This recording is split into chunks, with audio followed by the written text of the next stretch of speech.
Well, good morning, everybody, and welcome to Bayford Meadows for coverage of round 7 of the 2021 Club 100 Sprint Championships in association with ROTAX. My name is Andrew Mather. Alongside me in the commentary box is not Howard Mitchell today, because we'll get onto that in a minute, but a last-minute replacement in Kieran McGinley will be your commentators today for your Alpha live stream on here the 12th of September 2021. Here's your circuit for today. Bayford Meadows in Kent. Local circuit to Club 100 HQ. 1,200 metres, 12 turns. Arguably the most difficult circuit to get right that we go to for the whole season. A very, very technical, twisty challenge for the drivers out here today. And should produce for some good racing. Weather forecast from JMW Forecast looks like this. It's cloudy at the moment. 18% chance of rain, a high of 21 degrees Celsius, a low of 16 with a light breeze across the circuit. Arguably, I'm saying arguably a lot so far today, perfect karting conditions. Not too hot, nice and dry out there for the drivers to say. A fluttering breeze across the circuit to cool the drivers down as well out there. Let's move forward then and get through some of the housekeeping for today. I think we've got the schedule coming up next.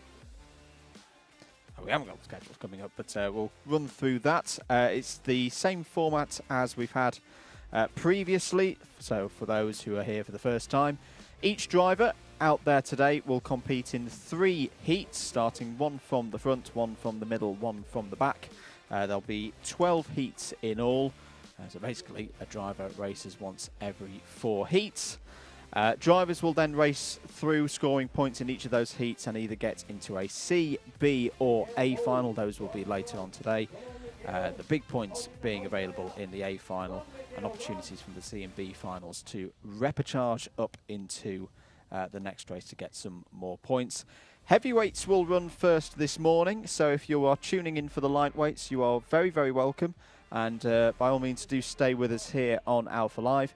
The lightweights will be running through their schedule the same order in the afternoon. And I think now is a very good opportunity. As I say, we have had a last-minute change here in the DDMM commentary box this morning. Howard Mitchell, unfortunately, has tested positive for you-know-what.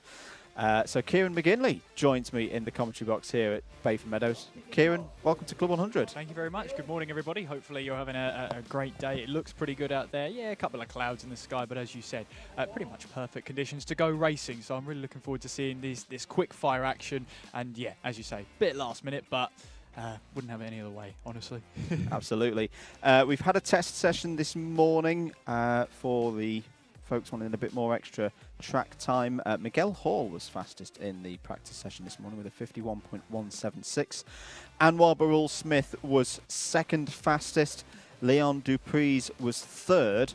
Matt Wireman, who's looking for a hat-trick of round victories coming into Bayford Meadows here today. He's won the last 2. And including the last streamed round that we had at Rye House a few weeks ago. He was 4th fastest on the 54.743, Jonathan Elliott 5th, Richard Allen 6th.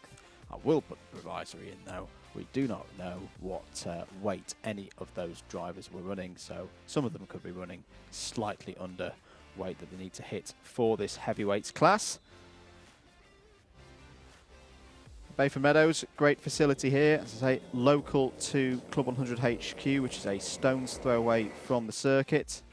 And there's the main man himself, John Viger, Managing Director, making some last-minute adjustments to some of the track furniture. Let's get ready, though, for race number 1. Heat number 1 is just about set to go.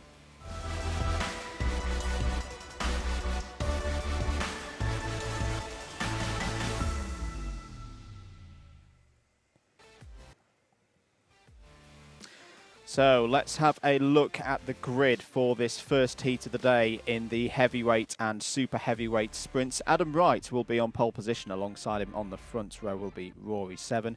Row 2 has Anwar Barul Smith and Richard Newton lining up on it. Miguel Hall and Elliot Muse will go from row number 3.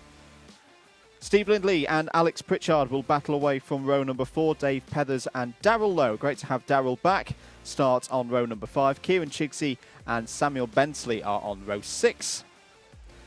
Leon Dupries and Bo van Yangveld are on row 7 for this one. Andrew Hicks and Martin Robertson on row 8. Luke Phillips wraps out the 17 runners in this field. And I should point out as well, from 12th down, those are all novices / class 3 runners. And similar to how you have in Motorsport UK, club racing start this race from the rear of the field. They themselves have a bit of a mini grid, whether you start from the front, the middle, or the back of the class 3s. A bit more housekeeping for you just as we get underway.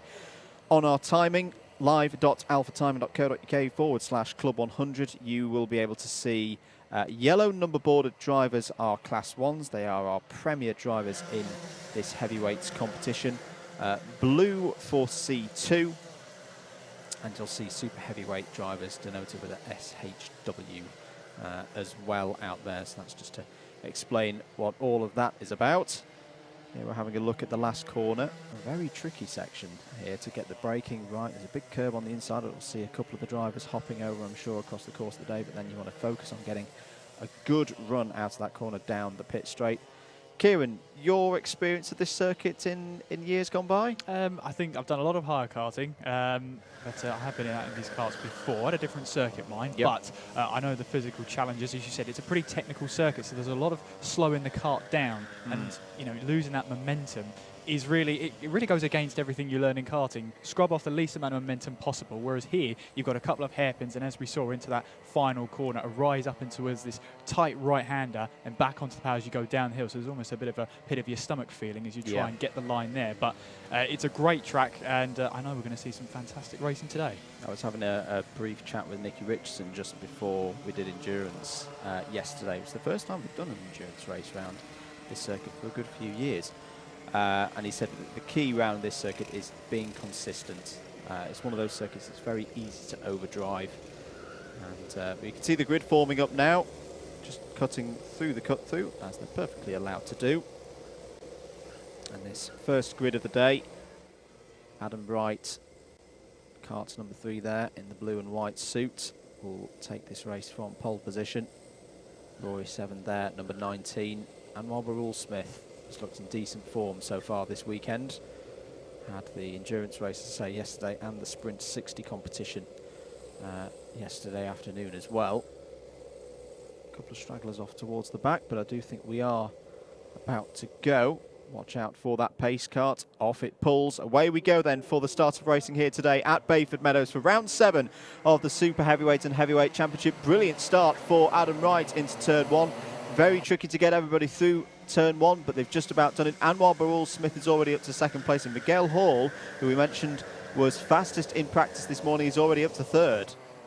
Yeah, Alex Pritchard there trying to move up the inside. A little bit of contact in towards the first couple of corners there, but we're all the way through. Yeah, great start from Adam Wright. And we've got a spinner, a couple of spinners there coming in towards the left-hander. I think that was the 151 of Leon Dupries there. It is, who now gets himself back underway. He does indeed, but that's not a good start for Leon, who was another driver very quick in practice earlier on this morning. Short races these in the heats, only 8 minutes. And for those who watch a lot of racing on Alpha Live, just to remind you that once the timer ticks to 0, the checkered flag will be out the next time the drivers cross start-finish. There's no +1 lap in this series. Darrell Lowe there in the sky blue detailed helmets, just trying to work his way through. He's been away from sprints racing for a while, but it's great to, as I say, to have him back here at Bayford Meadows. How quickly can he get back up to speed with this format of racing? So he's just tucked under the rear bumper of Steve Lindley today, who's assured me that he's on full attack today. He's going to really go for it, which is a lot what we like to hear. But steady start this, Kieran. Adam Wright out front from Anwar Barul Smith, Miguel Hall 3rd. The 3 C1 runners, as expected, pulling away from the rest of the C2 field. Yeah, and Richard Newton as well onto the back of Rd.7. That's the battle for 4th place in this heat as they make their way through these final couple of corners. You can see the karts really riding that curve then through the final corner. Good battle for the leaders. Anwar Barul Smith closing in now by about 0.2 of a second. He's right onto the back now of Adam Wright as they make their way through these first couple of corners now. They do indeed. Anwar applying that pressure at the moment, with it being a sprint race. I think that Anwar will be focusing on just scoring the points and getting a good result to kick off today. Just to remind you of the championship situation going into today. Joe Holmes leading the championship on 570 points. This is with drop scores applied to these points. Matt Wireman 565, Anwar Barul-Smith 561. So 9 points covering the top 3 runners in the championship at this stage. We'll see both Joe and Matt later on in this first rotation of heats. Rd.7 doing a good job here, Kieran, holding that onto that 4th place in the lead in C2. Yeah, doing enough so far to hold off Richard Newton here as they make their way through the first corner. Upwards they go towards turn 2 as this battle for 4th place gets well and truly underway through towards the 3rd turn, then quick flick left for the 4th turn, battle of the lead just passing us as well. So good amount of battling, battle for the lead going on, battle for 4th place. But really at this point we don't know where to look. Yeah, there's a cone penalty out there for Steve Lindley, so that will be +1 position, +1 place added to wherever he finishes in 3 minutes and 40 seconds time. Track limit warning for Anwar Barul-Smith. The drivers have been briefed, of course, this morning. Key areas to look out for track limits. Exit of turn 1 as Alex Pritchard looks up the inside of Richard Newton there. Darrell Lowe just closing in behind. And this corner here, coming up to the final complex, there is a new curb out there. There used to be a great big muddy hole out there in the past, which I may have frequented on a couple of occasions. Nice flat curb there now for the drivers, but they cannot go beyond the white line with all 4 wheels side by side between Lowe and Pritchard into this very, very tricky hairpin. One of the fastest parts of the circuit, hard on the brakes whilst turning as well through turn 2 and turn 3. That's well dealt with there by Pritchard. Through the infield section, a lot of time can be gained here by positioning the kart in the right manner, and then into the long, long turn 8. And you'll see the drivers hooking the inside, which initially may not seem like the right line, but it's something that we saw a lot of in the endurance race yesterday. There's a lot of grip down the inside of taking that early apex. You see all the fast drivers, the top drivers in this series, using that line. That's not them defending. Contact warning for Alex Pritchard, number 77. Track limit warning for Elliot Muse in the number 69. You did see the graphic flash up for Steve Lindley. Again, that's not another cone penalty, that's still just his first.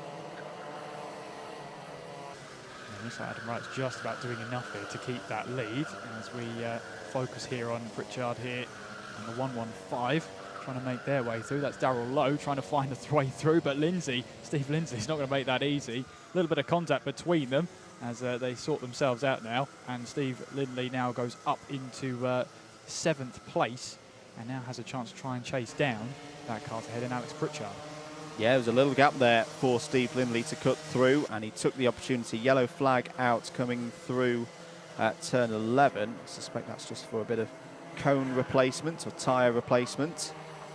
1 minute 20 on the clock to go then. Adam Wright still leads this race ahead of Anwar Barul-Smith, Miguel Hall in 3rd. Here's your battle for 4th place, Rd.7 followed by Richard Newton. And Richard Newton will be liking this because he's getting a good number of points for his super heavyweight campaign. You can see the super heavyweights are noted by the green number boards on the karts. Pritchard just trying to keep Lindley behind, back with our 2 leaders. We'll be quite happy with this start to proceedings here today. Anwar Barul-Smith was involved in one of the races of the season here at Bayford Meadows last year in the A final, a race between himself, Sean Briley, his Briars Racing teammate, and Joe Holmes. New fastest lap there from Anwar Barul-Smith, 54.696. Will Anwar Barul-Smith have a go here? Adam Wright's going to go defensive, very defensive to the inside, approaching turn number 5. It is a circuit you can defend around this by placing your kart in the right spot. You've also got to focus on corner exits. It's very, very easy to be out-dragged by someone, especially through this part of the circuit, but Adam Wright's dealt with that really, really well. He's only got a couple more spots to defend and wrap up this victory. round turn 11, taking a good amount of speed. Just got to get the braking right. Anwar's gone down the inside. They're going to be side by side there. There was contact between the two of them, and Anwar's going to let that back through. Good sportsmanship there. Adam Wright takes the first race of the day ahead of Anwar Barrell-Smith. Third for Miguel Hall. Let's have another look at that move. Anwar did go for it, but thought there was a little bit too much contact, which is why, yeah, he just bumped on the back there, and that kind of triggered off a series of bits of contact. But Anwar shouldn't get a penalty for that. As I say, he did let Adam retake the position. Rd.7 fourth, top C2. Richard Newton fifth, top super heavyweight. Alex Pritchard, Steve Lindley, Darrell Lowe, Elliot Muse, Samuel Bensley. Your top 10. Good drive there from Bensley, first of the C3s. Dave Peathers 11th and Kieran Chigsey 12th. Luke Phillips, Andrew Hicks, Boda Yangveld, Martin Robinson and Leon Dupreez was your 17 finishers in that race. Well, very, very intriguing first race there in the heavyweights. We'll move on from that group of drivers, see them back out again later on. Next up out on circuit, it's heat number 2.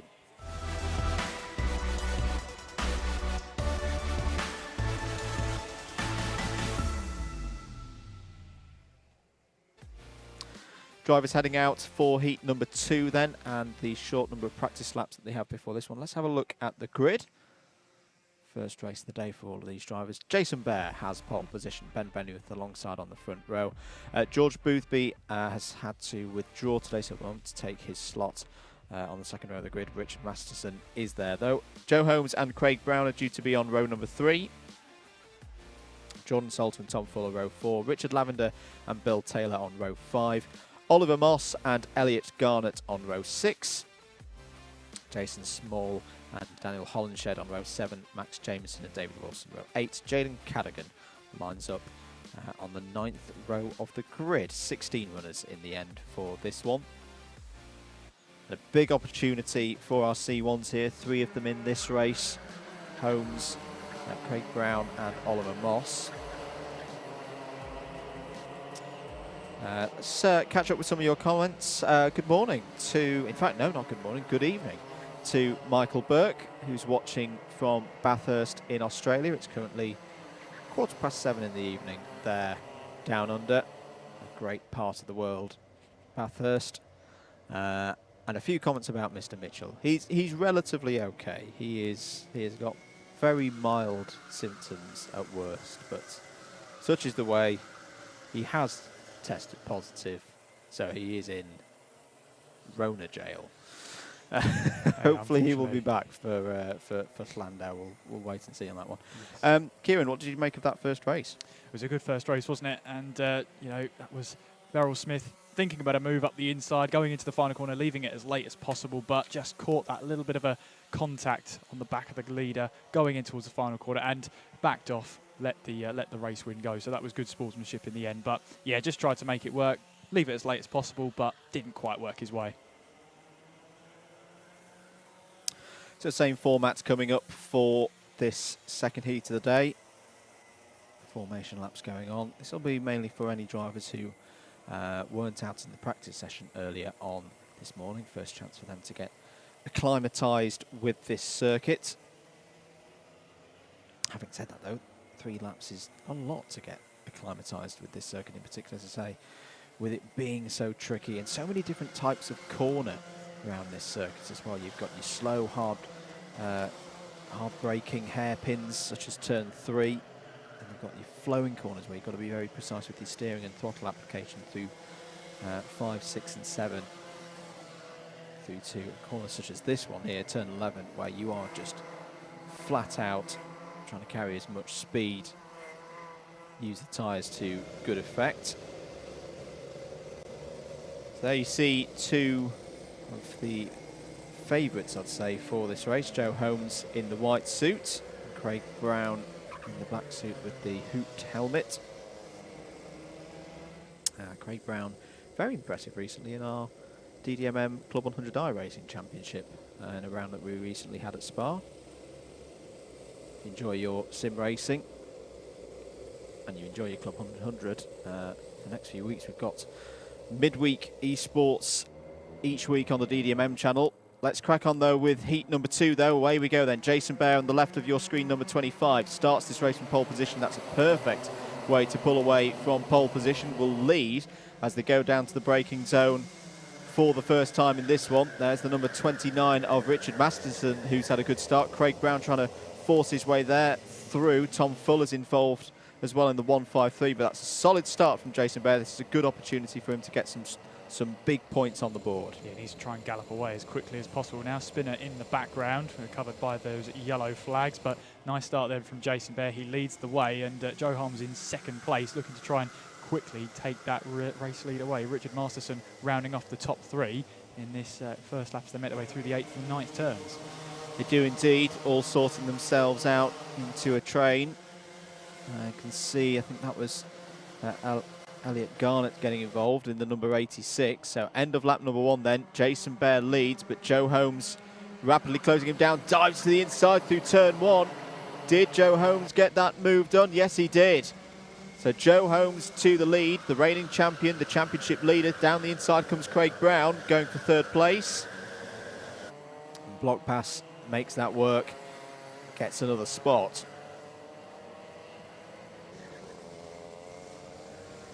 Joe Holmes knows this circuit well. See Oliver Moss there in the Dayglow yellow helmet.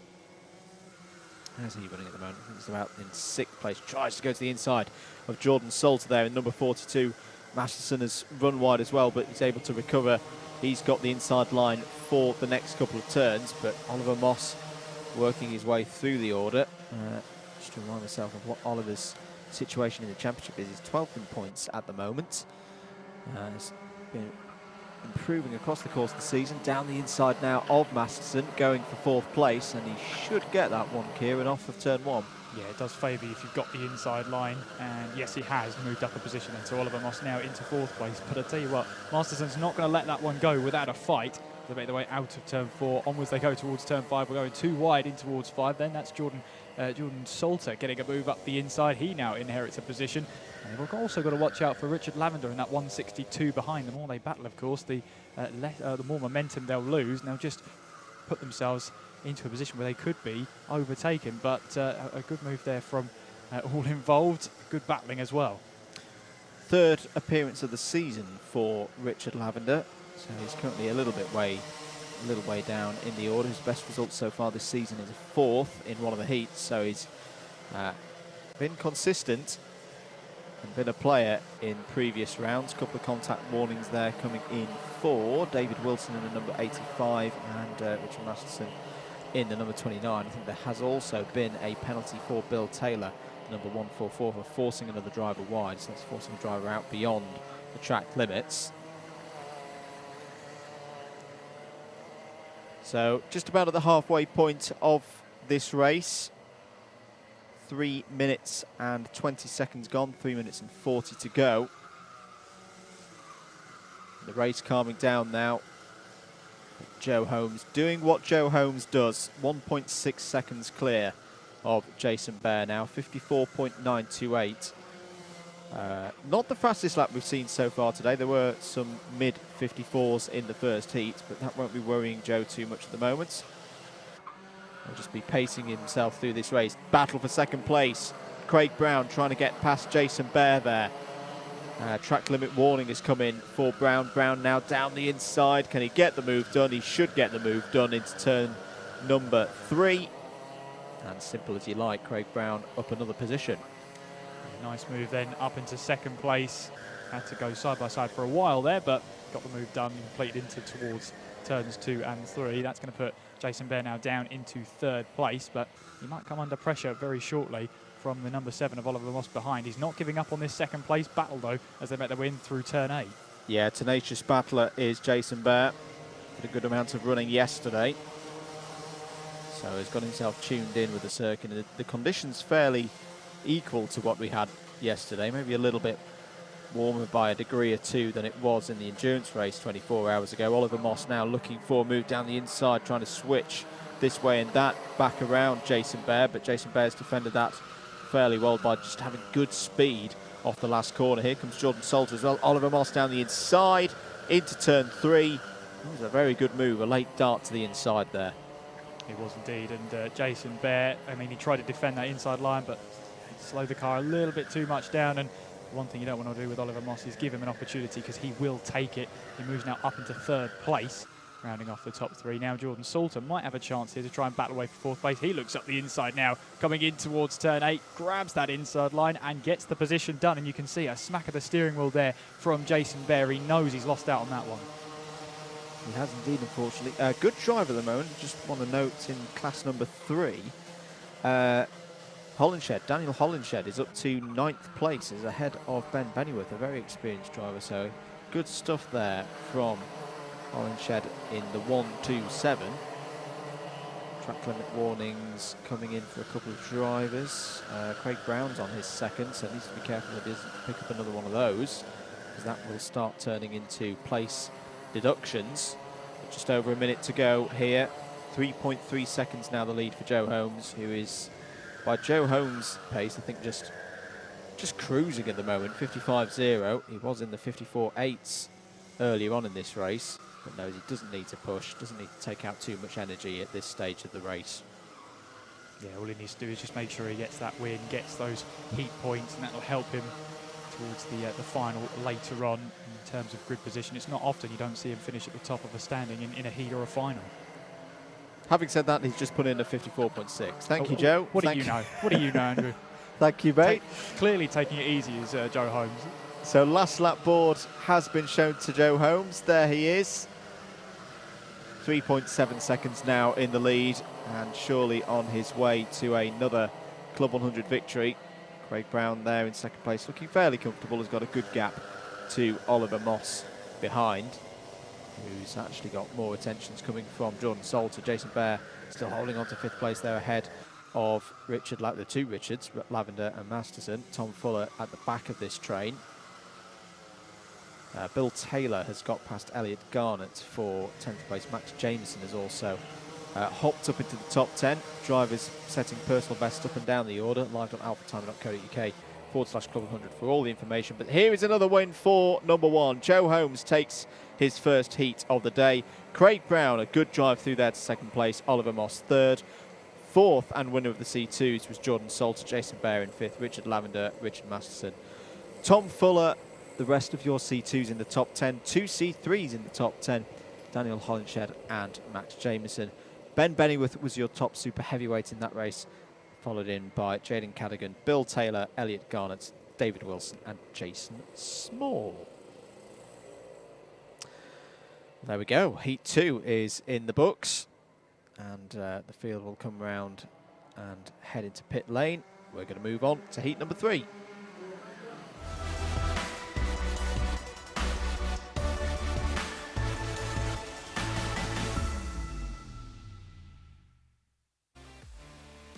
Here we go then, let's have a look at the grid for heat number 3. Just whilst their practice laps go on. Chris Kirk and Richard Allen on the front row. Mikey Nichols and Stuart Simmons row 2. Paul Jameson and Vinod Hirani start on row number 3. Francesco Volpe and Simon Kavanagh on row 4. Andrew Cherry and Mike Bodner wrap out the top 10. Vijay Patel and Marcus Neris are on row number 6. Lawrence Chair and Luke Haynes on row 7, Blake Templey and Chris Solomon on row number 8.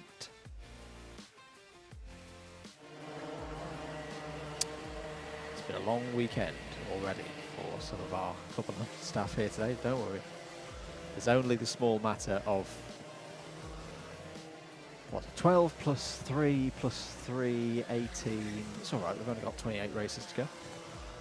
Not like anyone's counting. No. Not at all.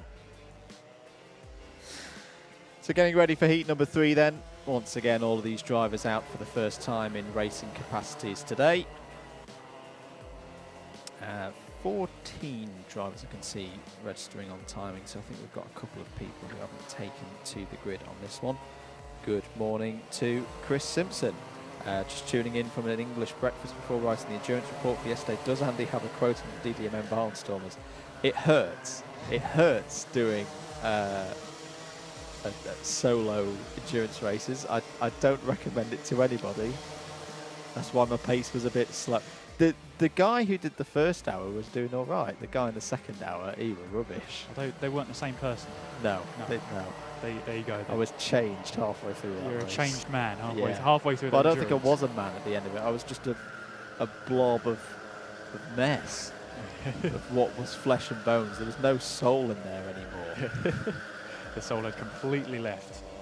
There's Nicky, looking resplendent as always, armed with a cone and a radio.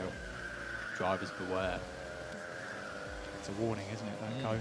Absolute warning. So, yeah, that's one of the things you don't want to be hitting at all, at any point over the weekend. Hello to TSG Karting, who tuned in and said, come on, Amy Breacher, who will be in the lightweights, I believe, later on in the day.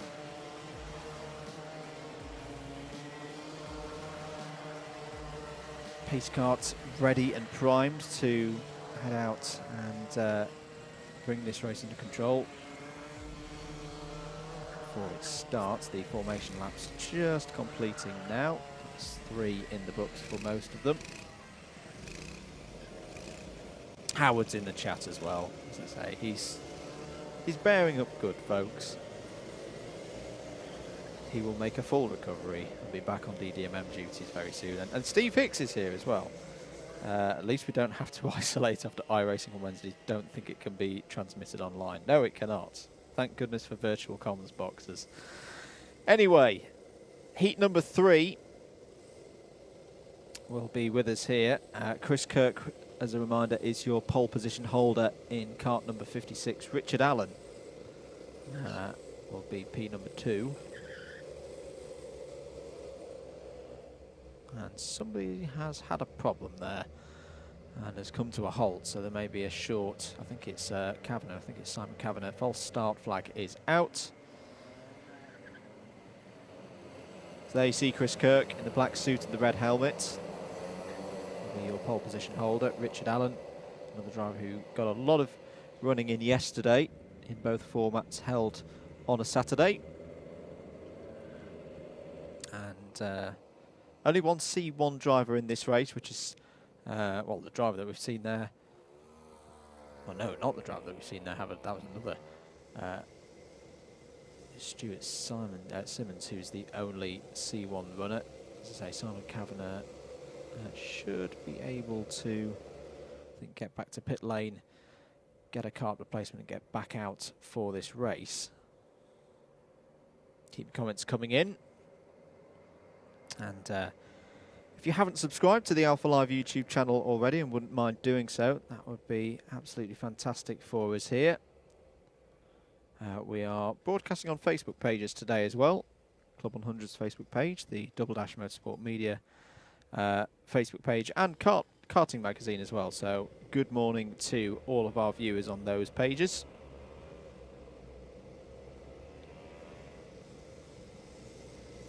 Can get in touch with us on the YouTube comments, although YouTube comments coming up on our little screen here in the box. You can also tweet us if you're on the Twitter sphere at @MM.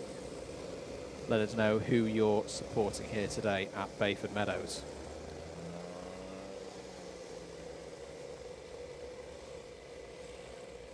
So a slight pause in proceedings here at Bayford Meadows. I think Simon Kavanagh's kart is now running again. Yes, it is.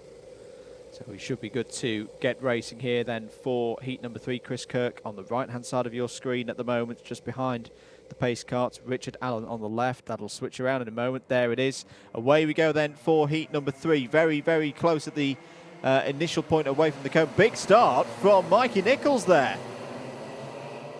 The path opened up for him. Chris Kirk went to defend Richard Allen, and Mikey Nichols thought, well, I'll have a piece of that and take the lead. Great start. The seas parted for him, and he took full advantage. With the number 26 there of Richard Allen slightly onto the grass then, as they make their way now in through turn 5. Back onto the power they'll go. So the 64 still leading at the moment in Mikey Nichols, but still going side by side all the way through now these hairpin sections now. Stuart Simmons trying to find his way back through. Meanwhile, Richard Allen trying to make up after that start. Up the inside he goes in towards turn 8, trying to take away second place, which he's not able to defend the inside line, so we're still running side by side. So much side by side racing that we see here at Bayford Meadows, especially through that latter part of the infield.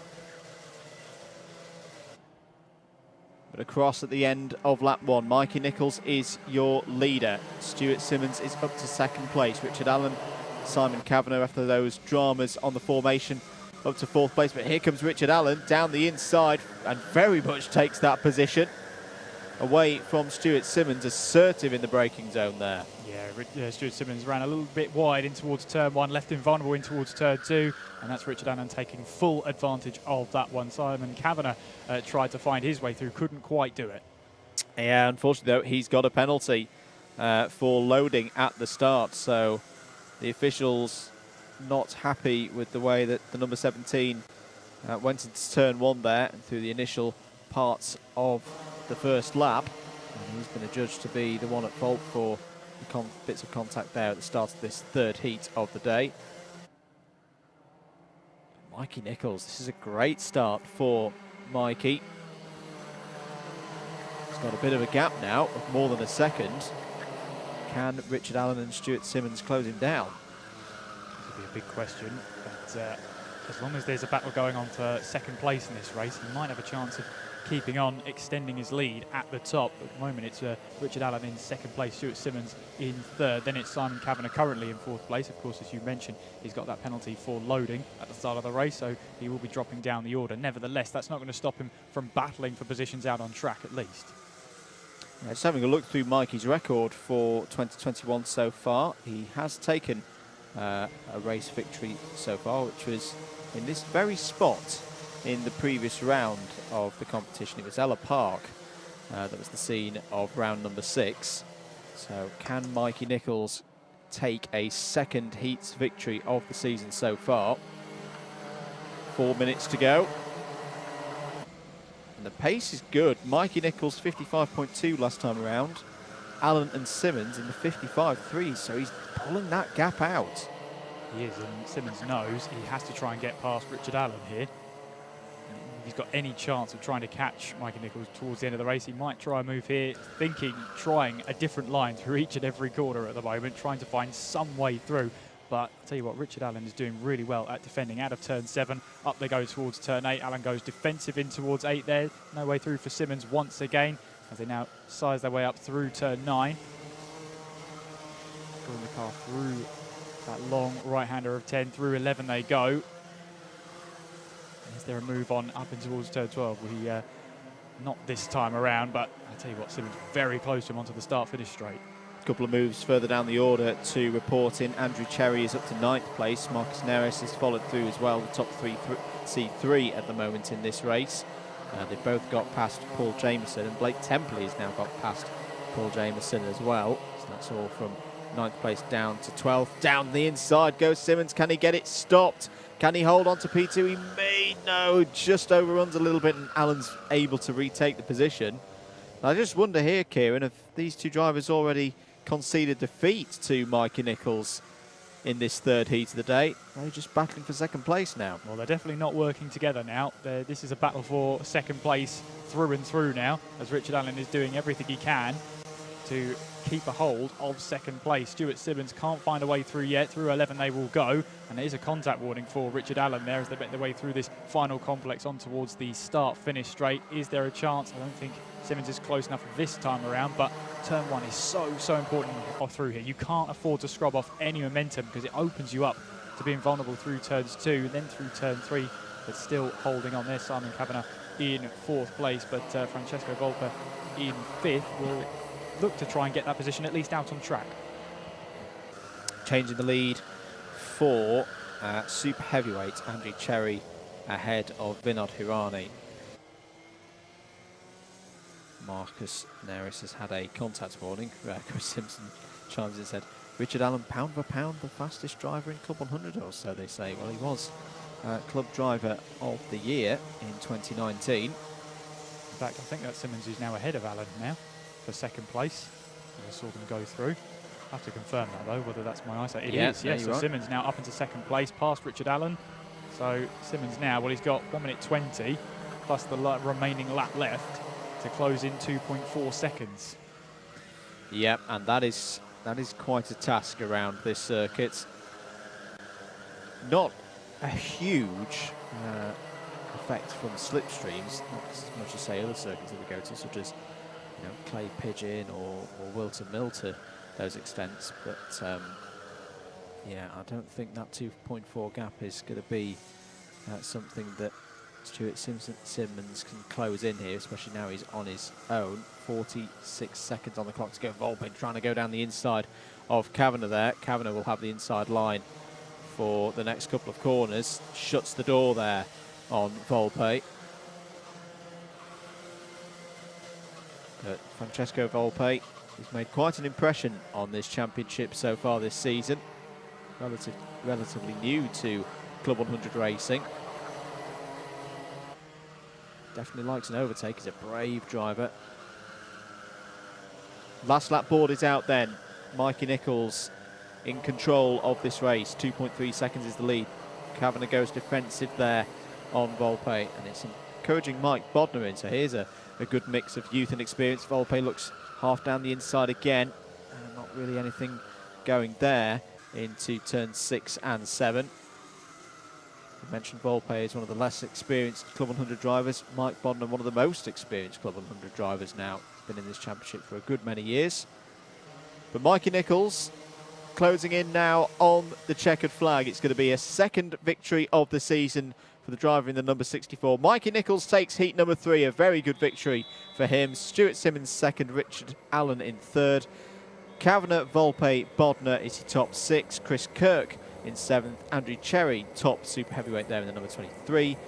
Marcus Neris, Vinod Hirani, Blake Templey, Lawrence Chair, Chris Solomon and Paul Jameson bring us home for that one. We're going to quickly move on to heat number 4.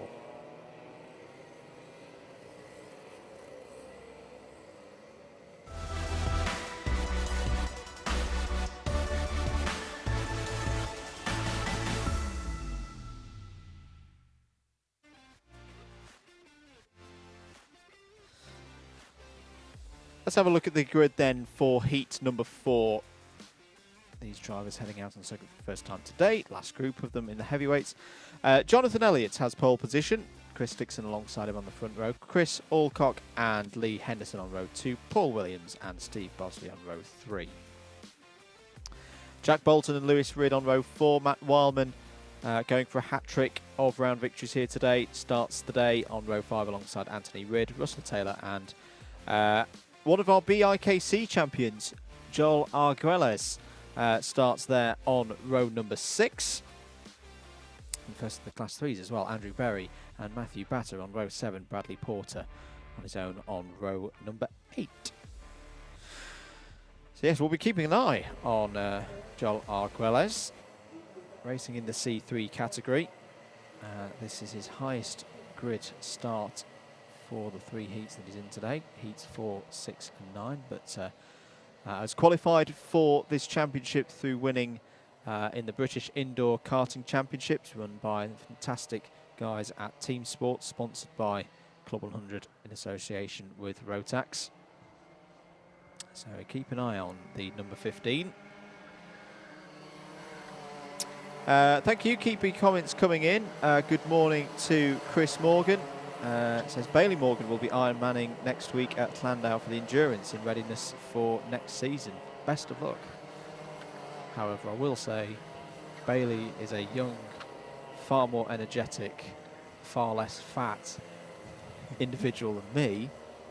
So I'm sure he can do a lot better than my effort yesterday. So yeah, keep those comments coming in. Hope you're enjoying your day so far. We are definitely enjoying our day here at Bayford Meadows.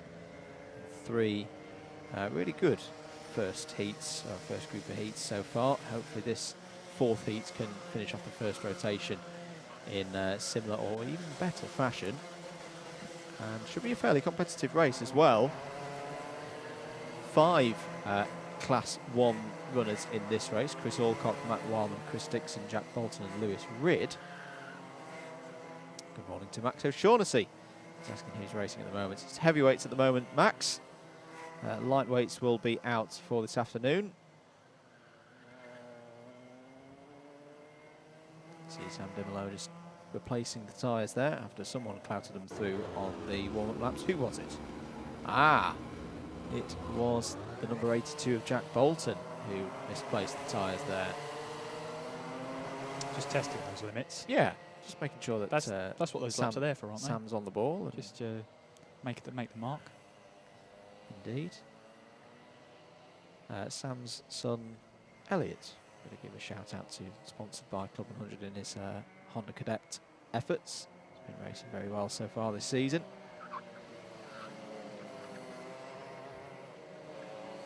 So end of the formation laps. That's 3 practice laps, I should say, done. Grid will form up for this 4th heat today. After this, we will really be ramping up the pace because there'll be no more practice laps before races after this one. Jonathan Elliott will take us from pole position in this race. Number 31, Chris Dixon. You can just see him there on the left-hand side. Black suit and the green helmet. Driver number 90.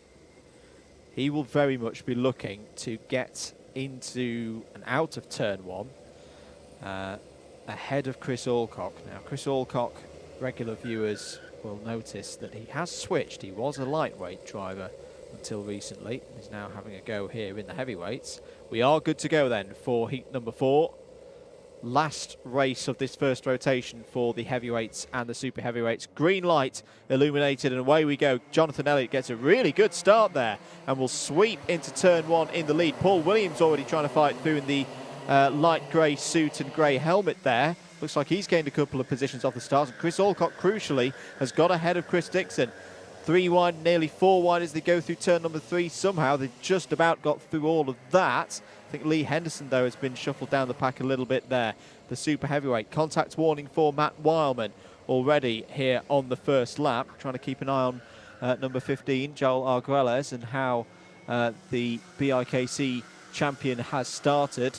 He's in the mix towards the middle of the pack there. Steve Bosley in the royal blue, number 72, has kept himself in the mix in the early stages of this one as well. So good start there from the drivers in Heat 4. It is indeed, as the number 30 of Andy Berry goes up the inside, takes a position there in towards 11 and 12. And the leaders now make their way through in towards turn 1. And Chris Alcock now up into 2nd place. He's found a way past Chris Dixon.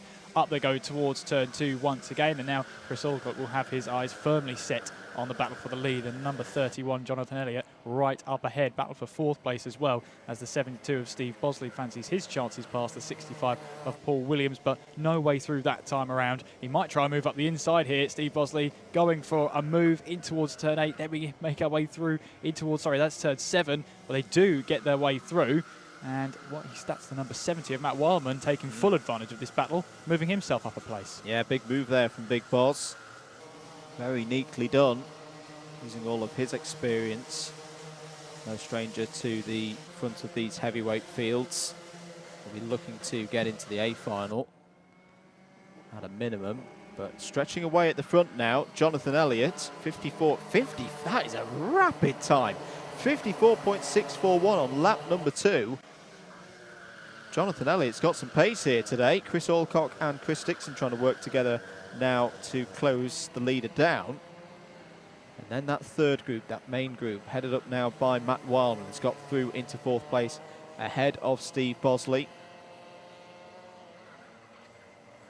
Doing very nice things indeed. I'm just going to have a look at Jonathan's record for the season so far, as we're having a look at Joel Arguelles there in the number 15.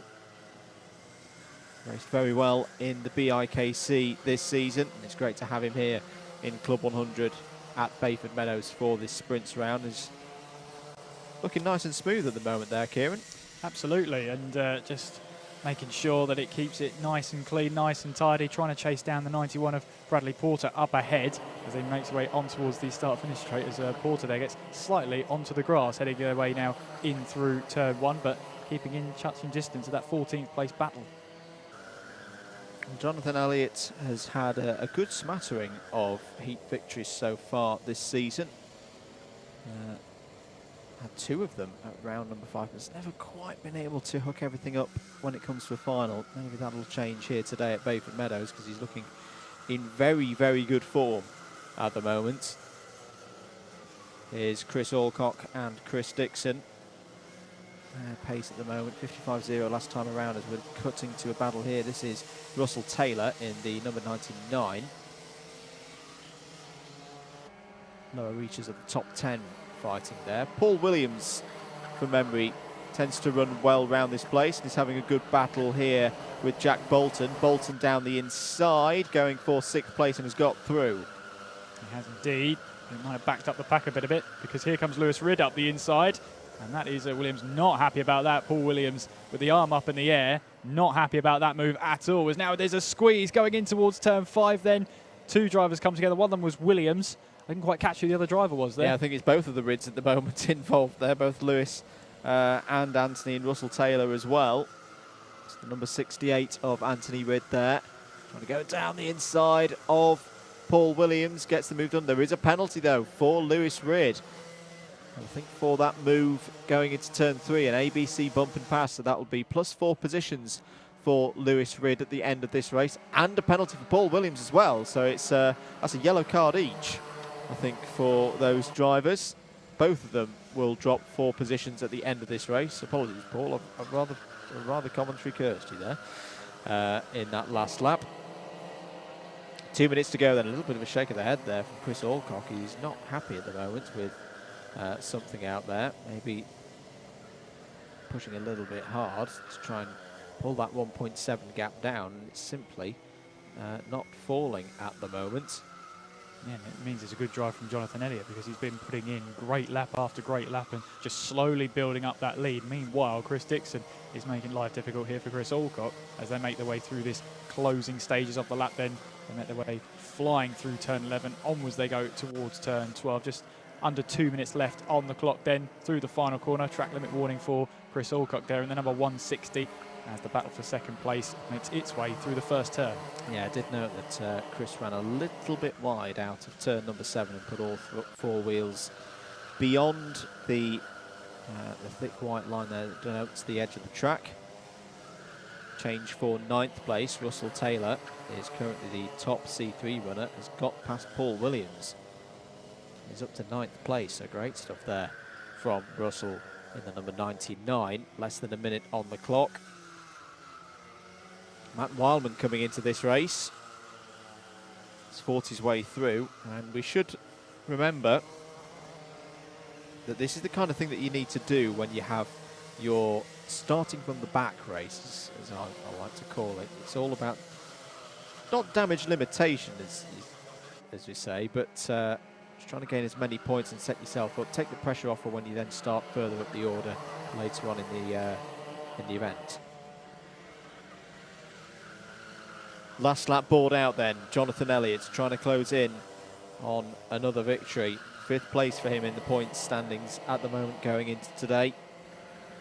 And actually this very race will be consolidating that position because it's Chris Dixon just behind him in the points standings before we started racing here at Bayford Meadows.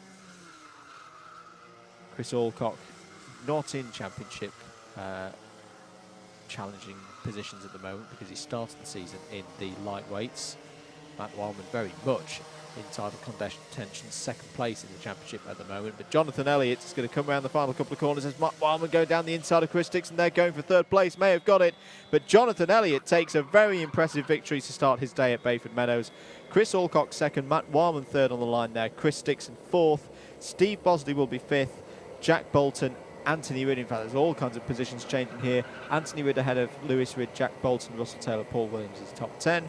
Andrew Berry, Lee Henderson, Matthew Batter, Bradley Porter, and there he is, Joel Arcolas in 15th place. Let's move on to heat number 5.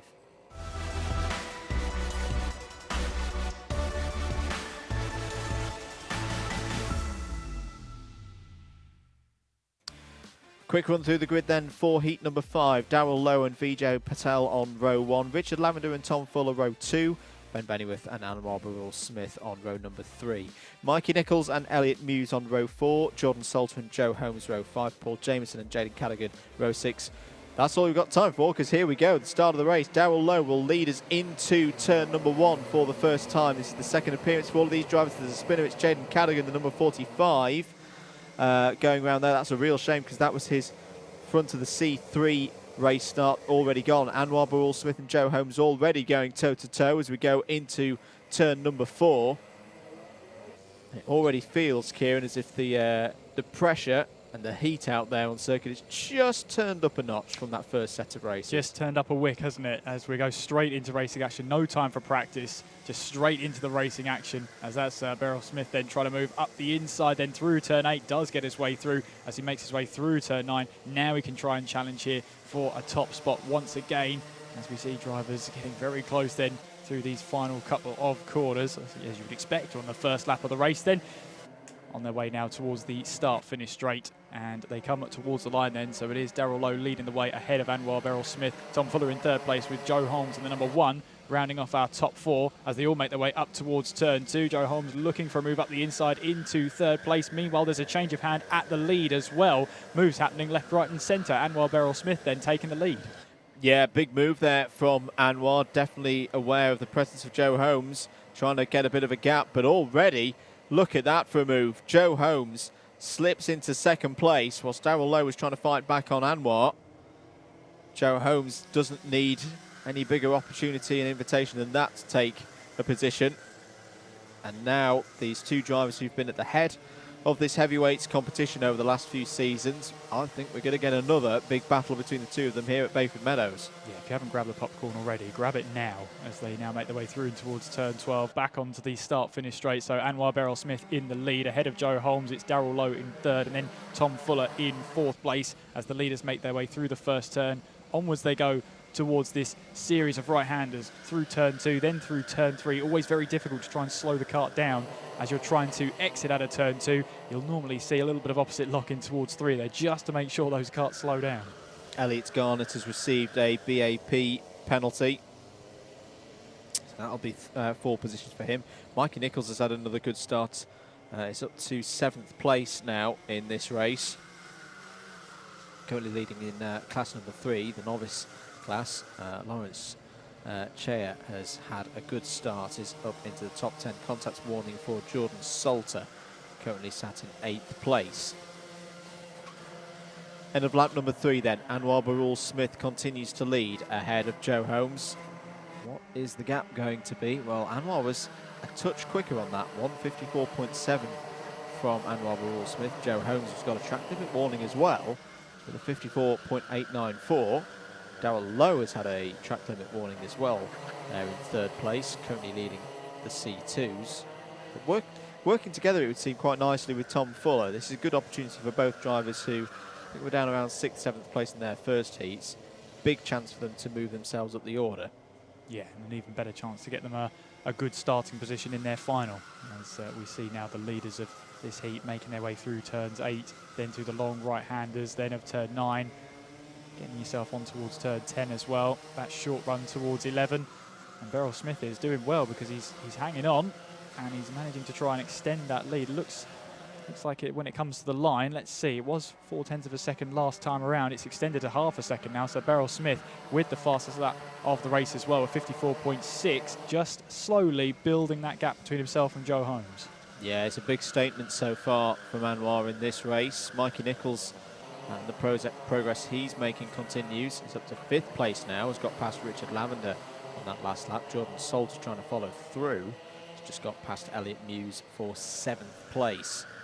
Change of lead in C3. Max Jameson has got past Lawrence Chea, so the driver in the number 48 is now in 10th place. Might just about see them in the back of the shot. But Lowe and Fuller continuing to work together, trying to secure these 2 positions. This is a tactic you often see in sprints racing. Very, very difficult to gain time on other competitors. Very easy to lose it through battling. So at least by doing this, they can consolidate 3rd and 4th in this race and have a bit of a battle for that 3rd place on the last lap or so without risking dropping down to 5th. Having said that though, Mikey Nichols' pace is very, very good. And it's been a real nuisance to them at the moment, closing in 1.6 seconds to get the gap and 0.2 to the side of Mikey Nichols last time around. Yeah, but he's got less than 2 minutes now to try and catch that battle and also try and find his way through if he can. He's got some good pace about him, but passing here, you've got to try and set up the move about 2 or 3 corners before you can actually make a move at some points in this track. But at the moment, then Beryl Smith still leading the way. The gap's now 0.8 of a second. So Beryl Smith in the zone at the moment and just setting fastest lap after fastest lap. Another one on the board, 54.592 again from Beryl Smith. The gap opens up to just over 0.9. Yeah, and I think that's one of the fastest times that we've seen so far today, if not the fastest time. Jordan Salter is through into 6th place, by the way, has got past Richard Lavender. No other overtakes to report on that last tour of the circuit. And Tom Fuller just starting to apply a bit more pressure now to the rear bumper of Darrell Lowe, getting a bit closer in those braking zones, trying to harry the returning Darrell Lowe along a little bit. Yeah, just try and get the teamwork going now. I think the teamwork's out of the window now. They were working together, try and catch the two ahead. They're firmly set now. I'm realising this is going to be their battle now for 3rd place in this heat as they wind down their lap then through in towards turn 11 we go on towards this turn 12 complex then. Great corners to go through. Last lap board is out. It is indeed. And Anwar Barul Smith has a good lead of 0.9 of a second. There he is, ahead of Joe Holmes. Darrell Lowe holding on to that 3rd place at the moment. See the blue helmet still ahead of Tom Fuller in that bright pink detailed lid of his. This is a good bounce back from Anwar. We saw him have a go at trying to take the win in his first race of the day. Didn't quite work in that squabble with Adam Wright.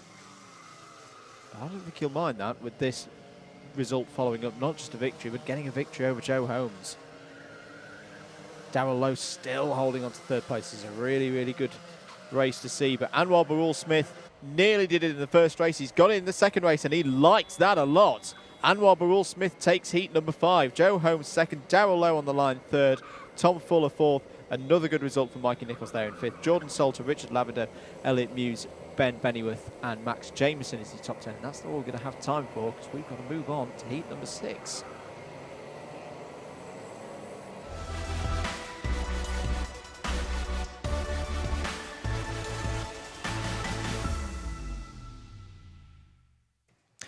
Heat 6 then, here's your grid. Matt Wildman has pole position, Oliver Moss alongside on the front row. Andrew Cherry and Alex Pritchard row 2, Rd.7 and Richard Newton on row number 3. Chris Alcock and Jason Bear start on row 4. Paul Williams and Steve Lindy are on row 5. Miguel Hall and Luke Phillips are on row 6. Matthew Batter and Joel Arguelles are on row number 7. And I think we are good to go. Yep, Samuel Bensley, Andrew Berry and Andrew Hicks wrap out this field. Matt Wildman on the left of your screen, number 70. Can he hold the lead over Oliver Moss into turn 1? Moss is having a good go there, but Pritchard's at the inside. Trying to go for the lead as well in the end, slots back into P3. All a bit of bumping and barging as they go through the hairpin for the first time. Steve Lindley and Chris Alcock are in there. That was a brave bit of driving from Matt Wildman. A big challenge came in from Oliver Moss through turn 1 there, Kieran, and he was up to the task. He was up to the task, and Wildman leads the way ahead of Oliver Moss in towards turn 1 and still leading the way. Alex Pritchard in 3rd place then as they make their way through. Bit of battling in the midfield there as they try and make their way through, try and get a couple of positions here and there. I think one of them was the 65 of Paul Williams trying to find a way up the inside as they now make their way through that fast right-hander then with a bit of curve on the outside. And they have been briefed, these drivers. Watch out. You do not want to be extending that last bit of curve any more than they really have to, because they will be hot on that one. They will be. So that good start for Matt Wildman. 0.6 of a second is his lead over Oliver Moss. See Chris Alcock trying to get past Steve Lindley there for 6th place. A good start there from Lindley. And up the inside, he is on the full attack today. This is good to see from Steve Lindley. That's 5th place, past Richard Newton. And how far can he go now? Through in towards the closer stages of the lap, through turn 8, through turn 9 we will go. 47's not hanging around, Steve Lindley. Next target will be Andrew Cherry up ahead in the 23. Yeah, I think I just saw there's a cone penalty. Yes, there is for Rd.7. So Rd.7 will be demoted one position at the end of this race. Matt Wildman extends his lead a little bit more. 1.1 seconds now for the driver, very much in form. Alex Pritchard pushing hard there, getting all crossed up as he went into turn number 3. Oliver Moss feeling the pressure here. 7 versus 77. And up into 4th. Wow, where's Andrew Cherry gone? Because Andrew Cherry is no longer there in 4th place. It's now Steve Lindley with Chris Alcock behind. So Chris Alcock has gained 2 positions so far on this lap. Both of them were track limit warnings last time around. What's going on in C3? Luke Phillips is currently leading in C3 ahead of Andrew Berry, and our BIKC champion is up to 3rd place in this race. So Joel Arguelles doing a very good job indeed in the number 15.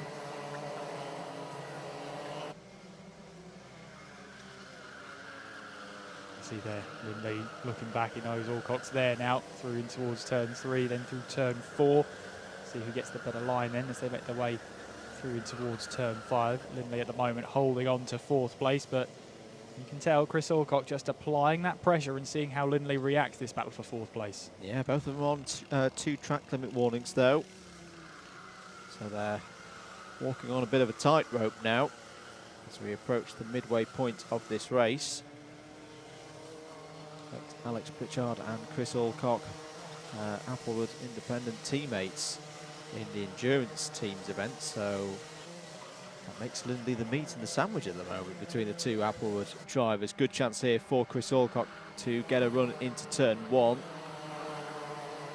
No, just holds that position for now. Just happy to work with Steve Lindley. 1.6 seconds now the lead for Matt Wildman over the rest of the field. Miguel Hall has gained a position past Andrew Cherry for 6th place. Richard Newton has gone past Cherry as well, and now here goes Alcock trying to get through.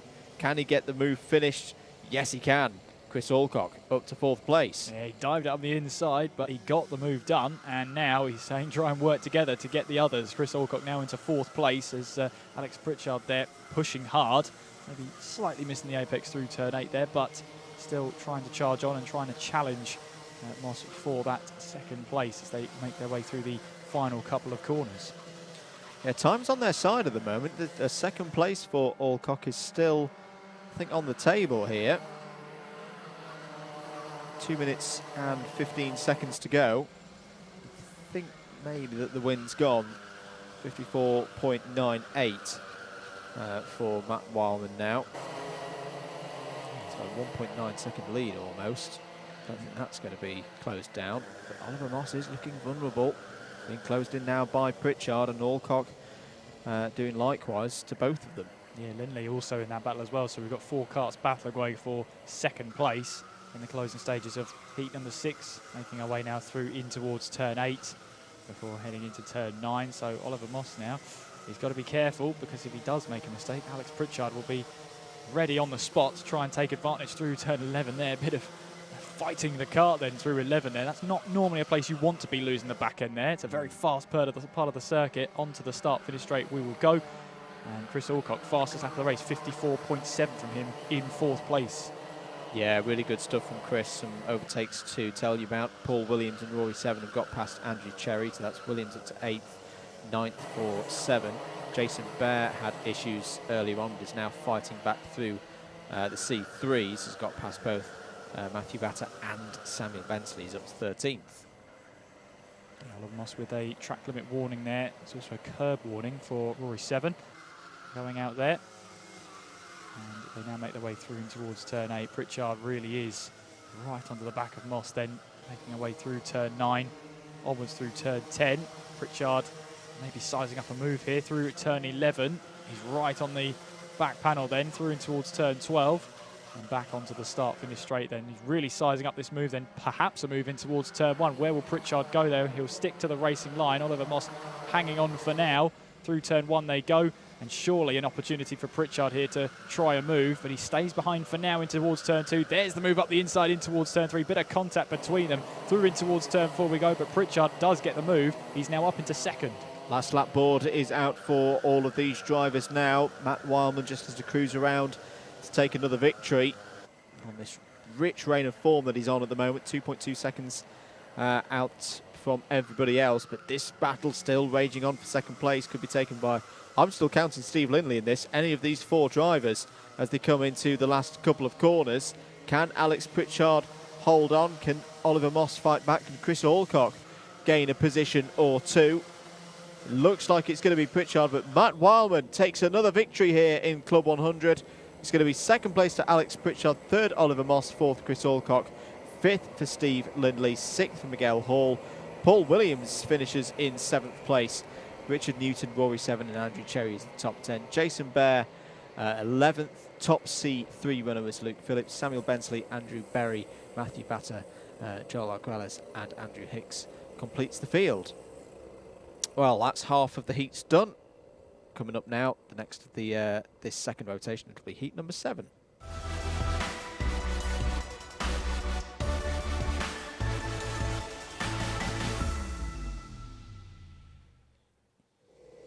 No time for the grid, unfortunately. We are ready to go here, and it's the number 44 of Mike Bodner who'll take us from pole position into turn 1. Kieran Chicksey being held out wide there by Dave Pethers in the number 92. A clean start from those at the front of the order. Bodner leads. Chris Dixon looking for a move down the inside. I think Richard Masterson cut through and across Chris Dixon there. Defending and attacking at the same time, but that was a very experienced start from Mike Bodner. Knew what he needed to do, has converted it into an early lead. He has indeed, and Masterson trying to make his way through the field as well. He's now up into 3rd at the moment after that great start, with Mike Bodner still leading the way then, as they now make their way through in towards turn 9, just trying to sort themselves out in these first few laps then. Number 92, Dave Pethers then, has had a good start as well. He moves now up the order. They will make their way now through in towards the penultimate corner. Now onto the start-finish straight then. So Mike Bodner still leading the way then. It's Dave Pethers in 2nd place. Then it's Masterson in 3rd. Chris Dixon in 4th at the moment as he tries to make his way up the order once again. It does indeed. Good opportunity for some points. Chris Dixon being the only C1 in this one. Oh, nice move there. I think that was, may have been Vinod Hirani involved in the fight over that position. But Mike Bodner continues to lead here. Dave Pethers didn't have the best of first races, so this is good to see him striking back. Oh, Bodner a little bit weak off of turn number 7 there. Is he starting to feel the pressure? Just looking back to our C3s, David Wilson, the number 85, is currently top of the C3s. Contact warning for Kieran Chicksey, who's in 5th place at the moment, top of the super heavyweights. 3 super heavyweights in this race. New fastest lap of the heat so far, Dave Pethers, 55.445, going down the inside for the lead of the race, has got it. That's a great move from Dave Pethers there. And he now takes the lead then as they make their way through. Mike Bodner left that door open and Dave Pethers took full advantage.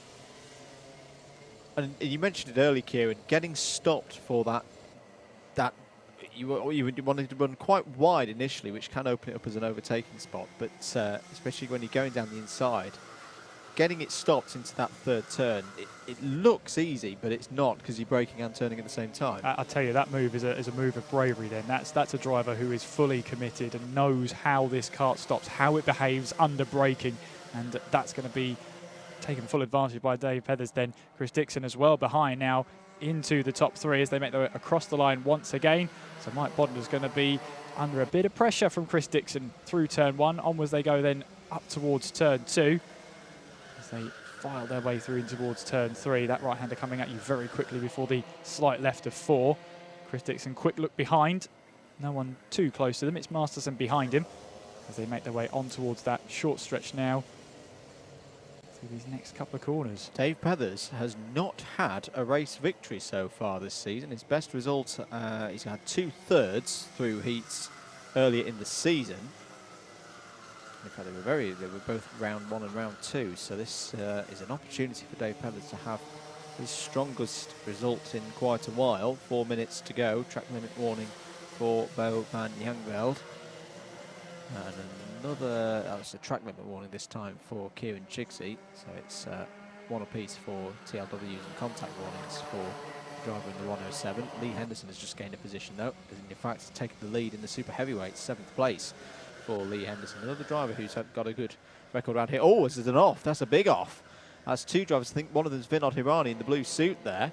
Couldn't quite make out who the other driver was. Where was... it's David Wilson. David Wilson is not registering as going round, so they've both come off the circuit there. That's going round turn 9 into turn 10, isn't it? A very fast section of the circuit. Those 2 drivers have come together.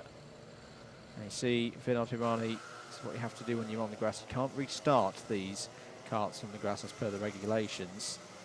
Can damage the clutches, so that's why Vinod Hirani's pulling the cart out of the grass and out of the weeds there, back onto the tarmac, and can get back into this race. But unfortunately for Vinod, that's pretty much any chances of a good result in this race out the window.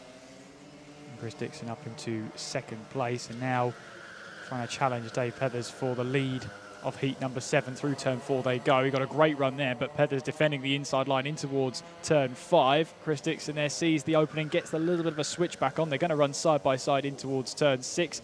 Pethers still hanging on to this one, and then through they go through turn 7 onto this short stretch here. They'll be coming up to some yellow flags soon, and they acknowledge the yellow flag, so no racing, no overtaking through this part of the track. Yeah, Dave Pethers very, very much getting his hand in the air there to say, I've seen the yellow flag. Oh, cone penalty! Cone penalty for Dave Pethers, and that will be it. Doesn't matter if he wins the race on the track now. He's going to have a +1. He can only finish as high as 2nd. Now, this is interesting for Chris Dixon. If he sees that, recognises that Dave Pethers is the 92, does he just sit on the rear bumper now and not go for the big, brave move? Has a little think about it there. Well, I think as well, for Chris Dixon, if he gets that position, it moves Dave Pethers actually down to 3rd place. So you really want to try and get the move past, get it done on track, because it might help you in the long run then, as they try and file their way through. And tell a racing driver not to go for a move. They will absolutely ignore you there. Big penalty for David Wilson, ABkC takeout, so he's adjudged to have been at fault in the incident that took out Vinod Hirani. So that'll be +6 positions for David at the end of the race. Not that it doesn't matter too much, because he's only in the penultimate position of the field at the moment. Last lap then for this group of drivers in heat number 7, and Chris Dixon's looking to the inside now, wants the lead overall out there on the circuit. He's got it. Great move from Chris Dixon. Dave Pethers now in 2nd place. Mike Bodner's sitting on a good haul of points here once Pethers' penalty has been applied. Well, at least at the moment, this would be an equaling of the best results so far of the year for Pethers. His 3rd top 3 in a heat so far in 2021. Steve Bosley and Richard Masterson keeping on it though. Steve Bosley's done nicely here, coming from the lower reaches of the order. He's up to 4th place and also the fastest driver out there, 54.849 in this heat.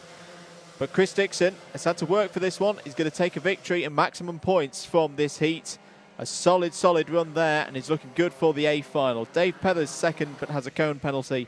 Mike Bodner is P3 on the road. They'll switch round. Vinod Hirani walking away there. Steve Bosley and Richard Masterson top 5s. Chris Kirk, Lee Henderson, Russell Taylor, Kieran Chigsey, Bo van Jangveld the top 10. Bradley Porter and Leander Praise was the 12 drivers to finish. We're going to quickly move on to heat number 8.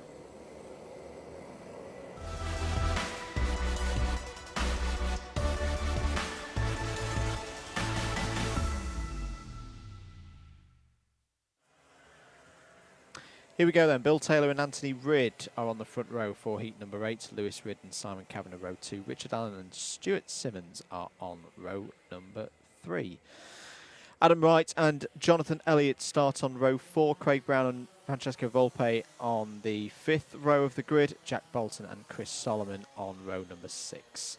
Martin Robinson and Jason Small start on row 7. Marcus Neris and Daniel Hollinshed wrap out the 16 runners in this field. All set to go then here at Bayford Meadows for heat number 8.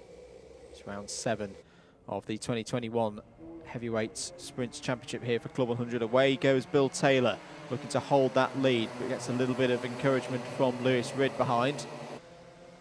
They're all through turn number 1 safely. Richard Allen's involved, trying to get down the inside for 3rd place. Adam Wright's had a good start as well. I think he's gained at least 1, maybe 2 positions, but is now forced out wide, and he's going to lose all those positions. It's getting very, very squabbly through turn number 4. Somehow, Kieran, they're all still pointing in the right direction. Don't speak too soon at the moment, because they're just about making their way through on towards the short stretch towards turn number 8, as the 41 of Craig Brown slightly onto the grass there, as they now make their way through in towards turn 8, then through turn number, going 3 wide at the midfield there, through in towards turn 9 we go, and the number 41 there of Craig Brown getting a couple of positions to his benefit then, as they make their way through in towards 11, on towards the final quarter at turn 12. An eventful first lap, and at the end of it, Bill Taylor's in the lead ahead of Lewis Ridd. It's Anthony Rudd rounding off the top 3. Yeah, both Ridds in the top 3 now. Contact warning for Jack Bolton. Also contact warnings on that first lap for Stuart Simmons and Simon Kavanagh. You see Adam Wright there in the number 3. Won the very first heat of the day. He's trying to recover back through. And in fact, we've got 2 heat winners so far here at Bayford Meadows in this race, with Jonathan Elliott in there as well.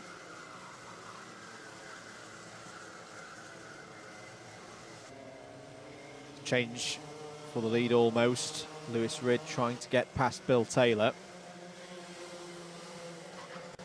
But Bill Taylor not looking too phased at the moment here, Kieran. It's comfortable out front. Not at the moment. Down the start-finish straight, they'll go in towards turn 1. He does try and defend the inside line, but Lewis Ridd up the inside has other ideas and takes away the lead. It has to go slightly defensive then in towards turn 2, then in towards turn 3, as Anthony Ridd right behind, looking to try and apply the pressure as well. But new leader then in Lewis Ridd, as they make their way down in towards turn 5, as I think that was Anthony Ridd trying to move up the inside, which he does. He now is up into 2nd place. Richard Allen fancies his chances of trying to inherit a position, but can't quite find a way past Bill Taylor for now. He's been in good form recently, Lewis Ridd. 4 heats victories as Richard Allen's going for a move there, trying to gain a position. I think has done so. Yes, he has. So he's got past Bill Taylor now.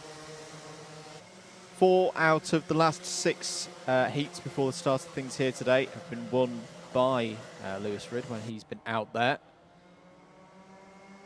So it's definitely come on form through the middle part of this season, and it really is the stage of the year where drivers start thinking about championship positions.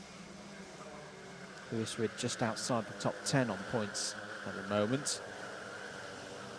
He could be making a big, big move up the standings today. He's got a rear gunner now in Anthony Ridd. There is Jonathan Elliott having another strong race here. And a lot of drivers, I get the feeling here in this one, Kieran, who are looking to gain big points in this race. It's not a race with any of the championship contenders who we've seen on form in the last few rounds. I'm thinking an Anwar or a Joe Holmes or a Matt Wildman. Adam Wright currently the highest ranked driver in points in this race, and he's currently down in 9th place. And it's a big, big opportunity for the likes of the Ridds, Jonathan Elliott, Stuart Simmons to get good points in this race, improve their grid positions for a final. Yeah, they have to take full advantage of that as much as possible. There's a couple of drivers sliding their way through towards turns 2 and 3. And there is the number 3 of Adam Wright going up the inside of Volpe then. Does he get that move completed? Not quite. He'll have the inside line then for the next corner and does get that move done. So right now up a position up into 8th place. Yeah, a very good move there from Adam Wright. A couple of track limit warnings coming in, namely for Lewis Ridd and Richard Allen. And here's a change for the lead. Anthony Ridd is through. So Anthony Ridd goes past Lewis Ridd and will be scored as the leader. Richard Allen, though, closing in, number 26. And seems to have gone into full Dickie Allen mode. You see him when he's hunkering down as he's going down the pit straight there. He's got a bit more energy in this race as he has a chance of a race victory here. Lewis Ridd has a small look to see if there's an opportunity to get through into turn 4. Jonathan Elliott, look at him there, closing in again, 4th place at the moment. We've already seen him produce one of the best results of anyone that we've seen so far today, in terms of, well, not just the result, but a race performance. That was earlier on in the day when he took a race victory in his first heat. 2 minutes to go. It's a group of 5 out front. Ridd, Allen, Elliott and Simmons. 2 more laps for the drivers. If timing's telling me the correct thing, it's 1 minute 20 on the clock as they came over start line. Oh, big slide there from Anthony Ridd, and Richard Allen's looking for a way through. There's just not the space to get up the inside and get the overtake completed. Yeah, Anthony Ridd leaving it very late to try and get that car slowed down. Richard Allen picking up a contact warning now. So he's got to be careful now. And any late moves are going to have to be well measured. Elliott's got through. Elliott's got the move done on Richard Allen there. He's through and into 3rd place. Stuart Simmons being very patient off the back of this group as well. I think he's just banking on someone coming to blows and him gaining a position or 2 out of that situation. The 2 Ridds lead as back down the inside goes Lewis Ridd. Retakes the lead, going on to the last lap then. Great move through turn 1. And here comes Jonathan Elliott now trying to get past Anthony Ridd for 2nd place. What do you think about that move? That's a great move, and it's not over yet because they're making their way through in towards turn 5. Anthony Ridd here might get a better run, but has to see that position. Great move from Lewis Ridd, in that move, and now takes over the lead of the race onto the short run now towards turn 8. It's such a high-speed entry into turn 1 as well, and it really tightens on the apex there. You've got to get it absolutely right, and Lewis Ridd did just that. He's got 2 more corners to negotiate, and he's going to take a race victory here at the end of the 2nd rotation of heats for the heavyweights, and he is going to do just that. A brilliant victory for Lewis Ridd in heat number 8 ahead of Anthony Ridd. Jonathan Elliott strong again in P3. 4th for Richard Allen. Stuart Simmons in 5th. Bill Taylor, Adam Wright, Francesco Volpe, Craig Brown and Jack Bolton is the top 10. Simon Kavanagh is 11th. Top C3 again was Daniel Hollenshed, Marcus Neris, Jason Small, Martin Robinson and Chris Solomon is your final result. And we're going to move swiftly on to the 3rd rotation of heats, starting with heat number 9.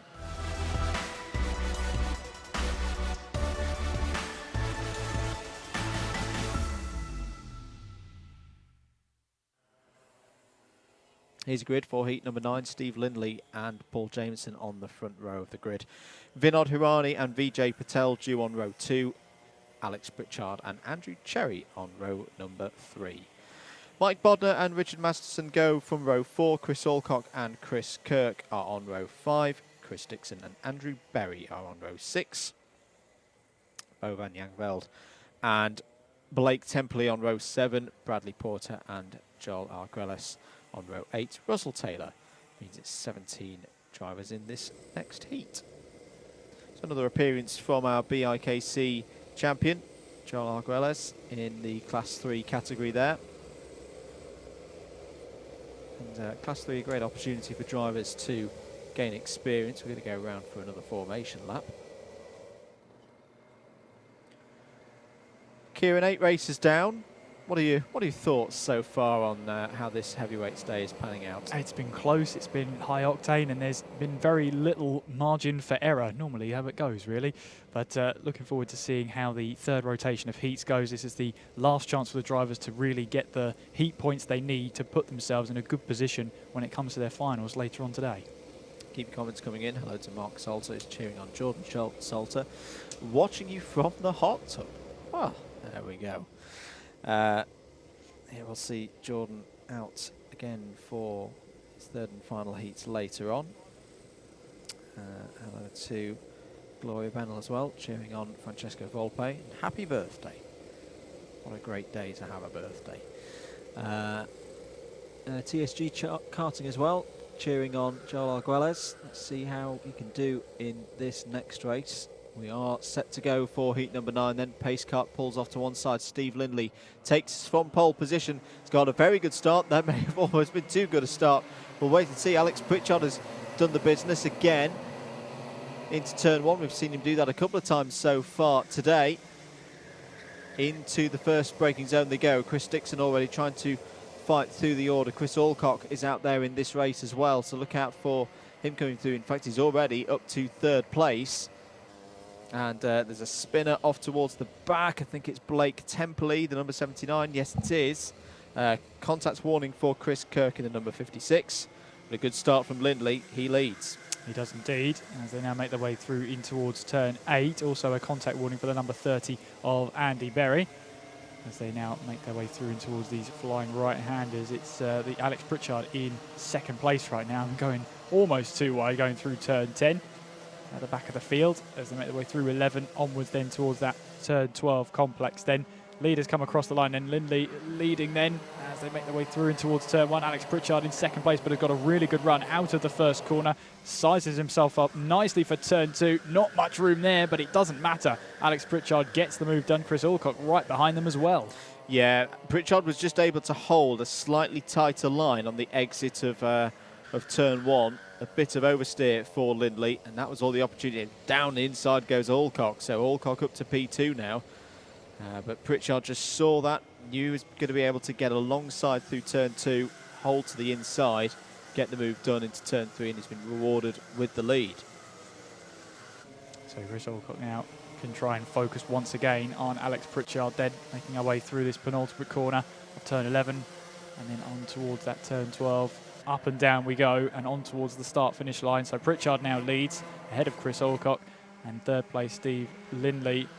4th place Mike Bodner. Chris Dixon in 5th place will be looking to try and get his way up the order. Pritchard maybe slightly wide at the exit of turn 1, and Chris Alcock will just make a note of that through towards turn 3 and closes up behind him. Well, I think that these two drivers at the front now will work together and help each other to consolidate and get out ahead. Steve Lindley still there in 3rd place. There's Richard Masterson, number 29, in 6th place. Good to see Vinod Hirani is back out in this race after that substantial incident earlier on. There's a spinner off towards the back of the field. Couldn't quite make out who that was. It's the number 16 of Paul Jameson. Yeah, good opportunity here for the endurance teammates, Alex Pritchard and Chris Alcock, to get out ahead. Mike Bodner still there in 4th place. Chris Dixon in 5th, going down the inside for 4th place. Very nice move from Chris Dixon. Clean as you like. Mike Bodner has a little think about trying to get back through, but settles there in 5th. Yeah, showed a lot of faith in Mike Bodner there to not turn in, and he's duly rewarded for 4th place then. Now the charge will go on to try and get 3rd place in this heat, and he's got Lindley ahead.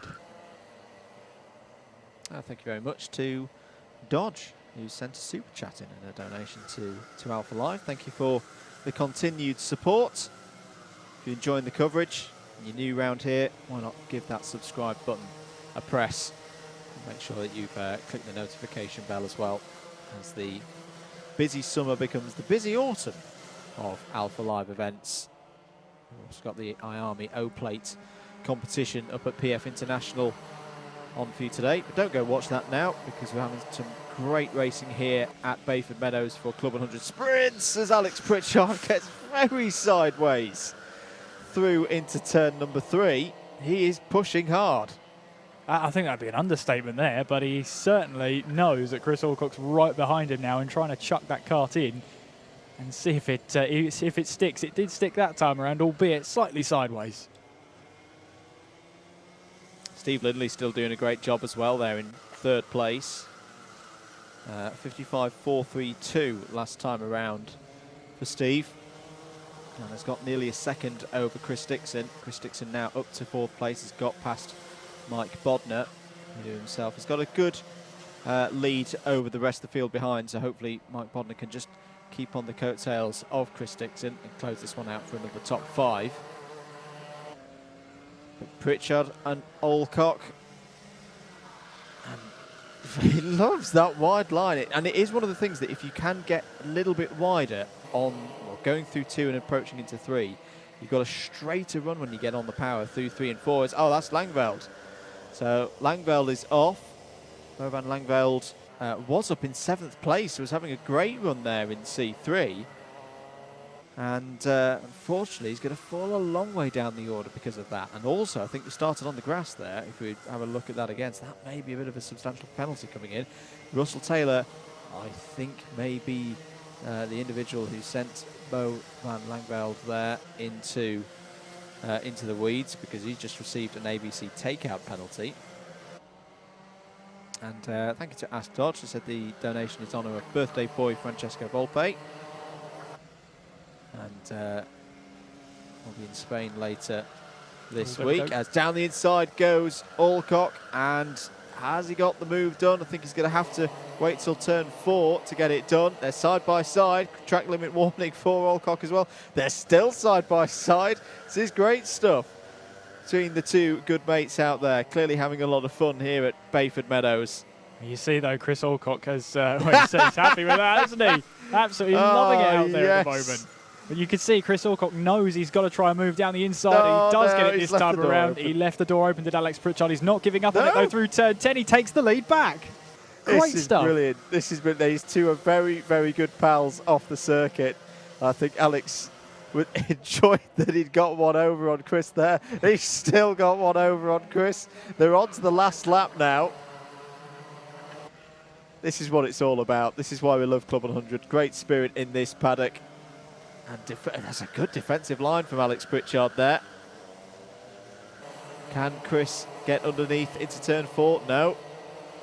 He's not going to let you through, Chris. You're going to have to work for this one, buddy. And all the time, Steve Lindley is closing in, and we'll be hoping that he gets an opportunity to get back involved and maybe gain another position. Defensive again goes Alex into turn number 8, and this is such a tricky corner to get right, but both of them have done that brilliantly. Couple of corners to go. This would be big for Alex Pritchard to take a victory here at Bayford Meadows. Has had victories in previous rounds in heats. Round the final corner, Alex Pritchard takes heat number 9 and will be very, very pleased with that indeed, and wins by just over 1/10 of a second over Chris Alcock. Steve Lindley 3rd, Chris Dixon 4th, Mike Bodner, a good result there in 5th, Richard Masterson also with a good result in 6th. Russell Taylor, Andrew Cherry, Andrew Berry and Bradley Porter is your top 10. We're quickly going to move on to heat number 10.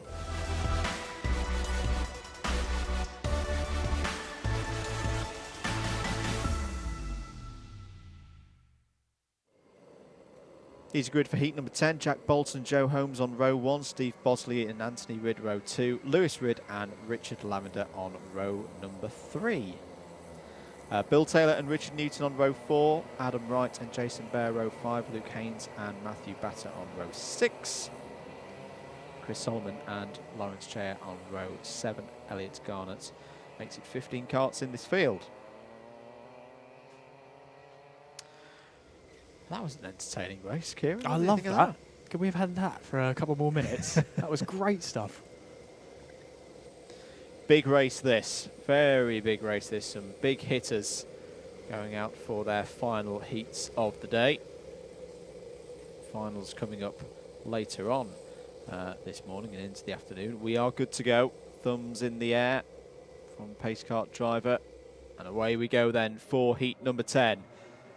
Jack Bolton, really good start for Jack Bolton. Steve Bosley's going to be down the inside of Joe Holmes going for 2nd place. It is a good spot to start in P3 round here at Bayford Meadows.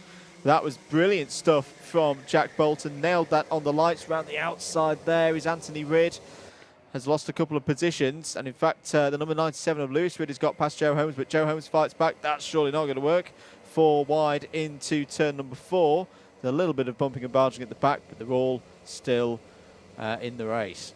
So far, so good. Not such a good start for Joe Holmes, but he's trying to make up for it now as he's looking up the inside, going in towards turn 8 then of Steve Bosley. Meanwhile, we're going side by side further back as well, trying to get through the order then. There is Joe Holmes, and there he is in second place. So after a not so good start on the first few corners, by turn 10 he's back up to second place. So he's really recovered from that one now, in through the final couple of corners onto the start-finish straight. I believe Jack Bolton still in the lead. Yes, there he is. Yep.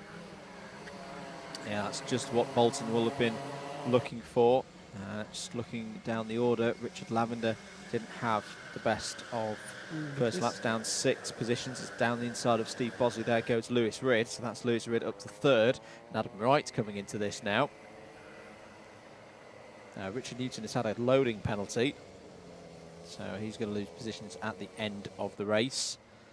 So Anthony Ridd also had troubles on that first lap, but lost 5 positions. It's down to 10th place. He's got work to do now for the remaining 5.5 minutes. Yeah, he has, and mistakes you don't want to be making in a sprint race, because you haven't got a long time to make up for it. You've got to really nail the start as much as possible, see if you can get a couple of positions, but if you do make that mistake, you know, you've got the best part of 6.5 minutes to try and make up for it. It's not a long time. It isn't at all, and what's Jack Bolton gesturing about there? Didn't look too happy. Down the inside of Steve Bosley goes Adam Wright. This is more like it, and they've switched positions. So Joe Holmes has gone through past Jack Bolton, I presume on the exit of turn number 1. So can Bolton just use Holmes as a bit of a marker now and pull away from Lewis Ridd behind? Adam Wright definitely has the bit between his teeth now. He's got up into the ranks of the C1s, 4 C1s at the front of the field with their yellow number boards, and then the blue number boards of C2s behind. Steve Bosley having another good run here. Richard Lavender has gained 2 positions on that last lap, so the fight back has started. He's got past Elliot Garnett and Chris Solomon.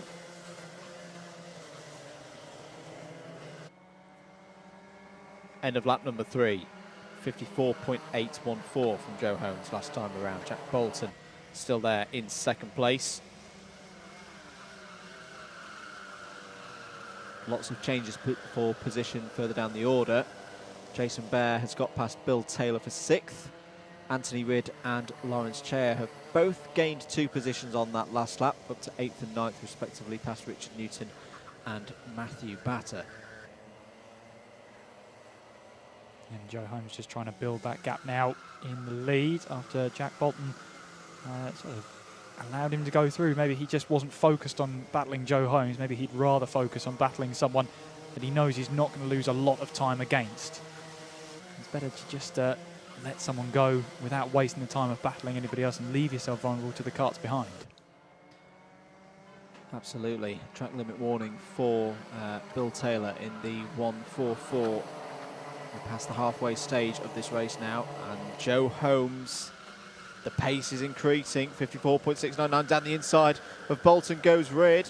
Little bit of pod to pod there, but Ridd is through. He's got the position. Here comes Adam Wright as well. Adam Wright trying to go through into 3rd place. Has he got that overtake complete? He's going to have the inside for the next corner. Heads up driving from Adam Wright.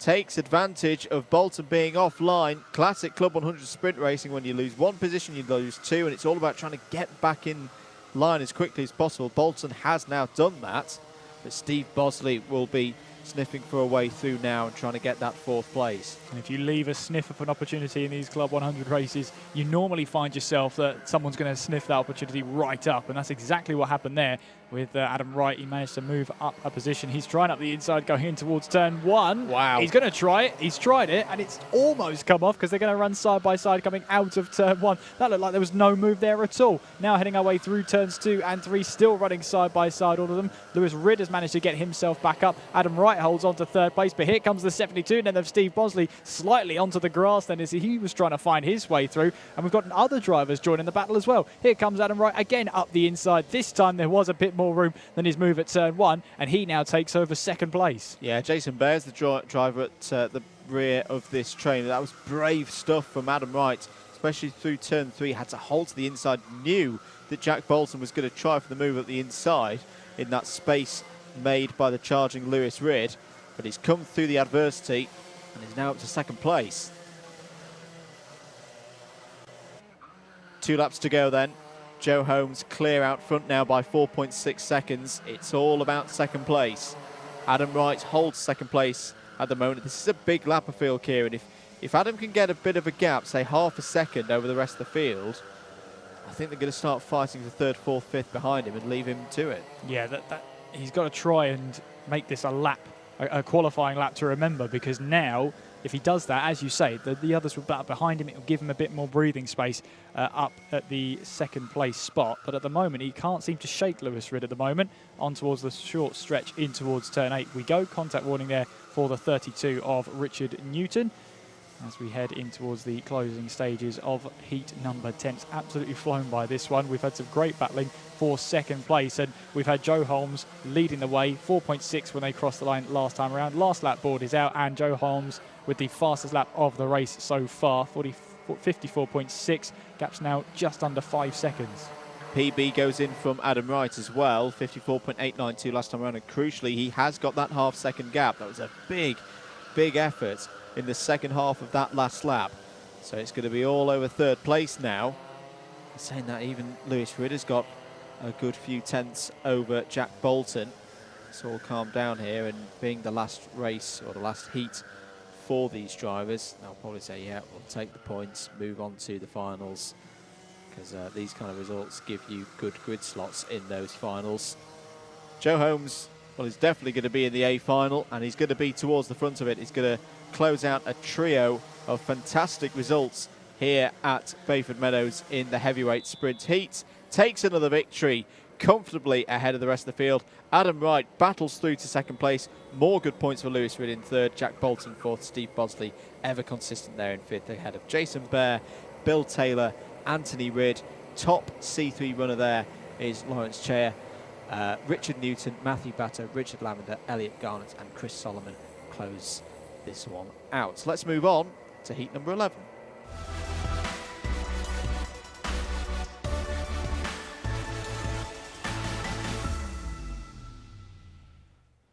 Let's rattle through this one. Francesco Volpe starts on pole position. Miguel Hall alongside on the front row. Elliot Muse and Oliver Moss on row 2. Simon Kavanagh and Dave Pethers on row 3.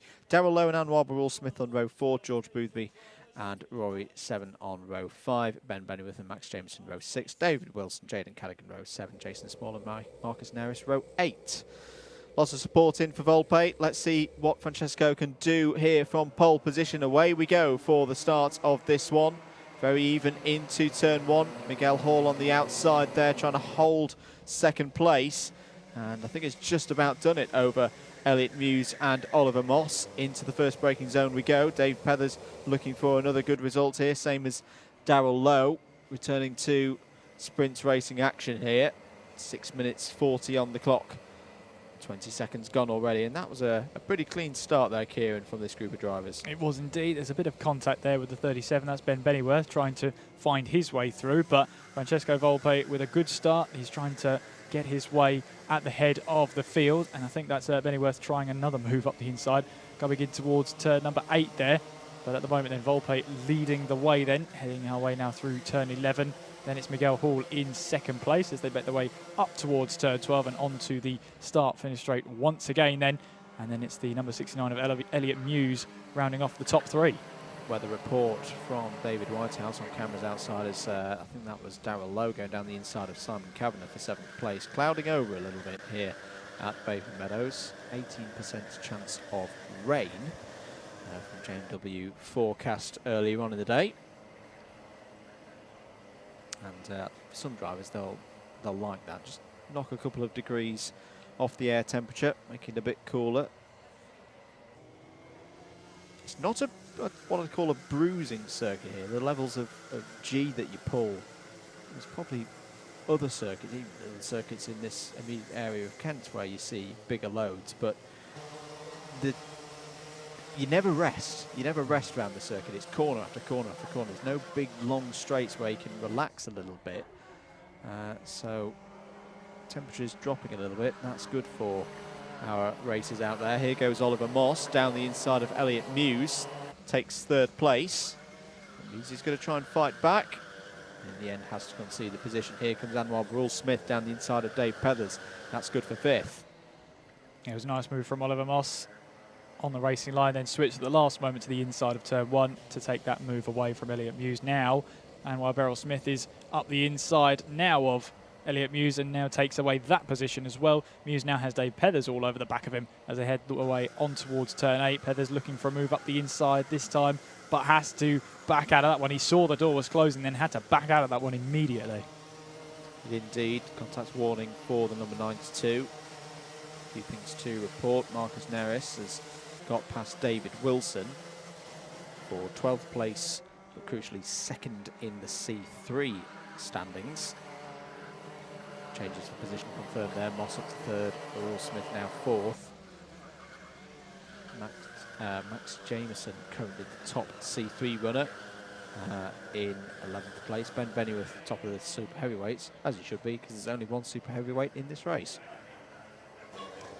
Volpe leading the way though, 1.4 it was when they came across the line last time out, and Miguel Hall will soon have Oliver Moss and Anwar Beryl-Smith for close company as they make their way now on towards turn 8. Well, Miguel Hall was very quick in practice this morning. We've not quite seen him come to the fore in his 2 appearances so far today in the racing aspects of the schedule. This is a big chance for him now to put that right before moving on to the finals later on today. Oliver Moss and Anwar Beryl-Smith working nicely together. A bit of shrimping there from Moss. 54.856 for Beryl-Smith last time around. But Volpe's pace at the front, very nice indeed. 55.3. Down the inside goes Beryl-Smith.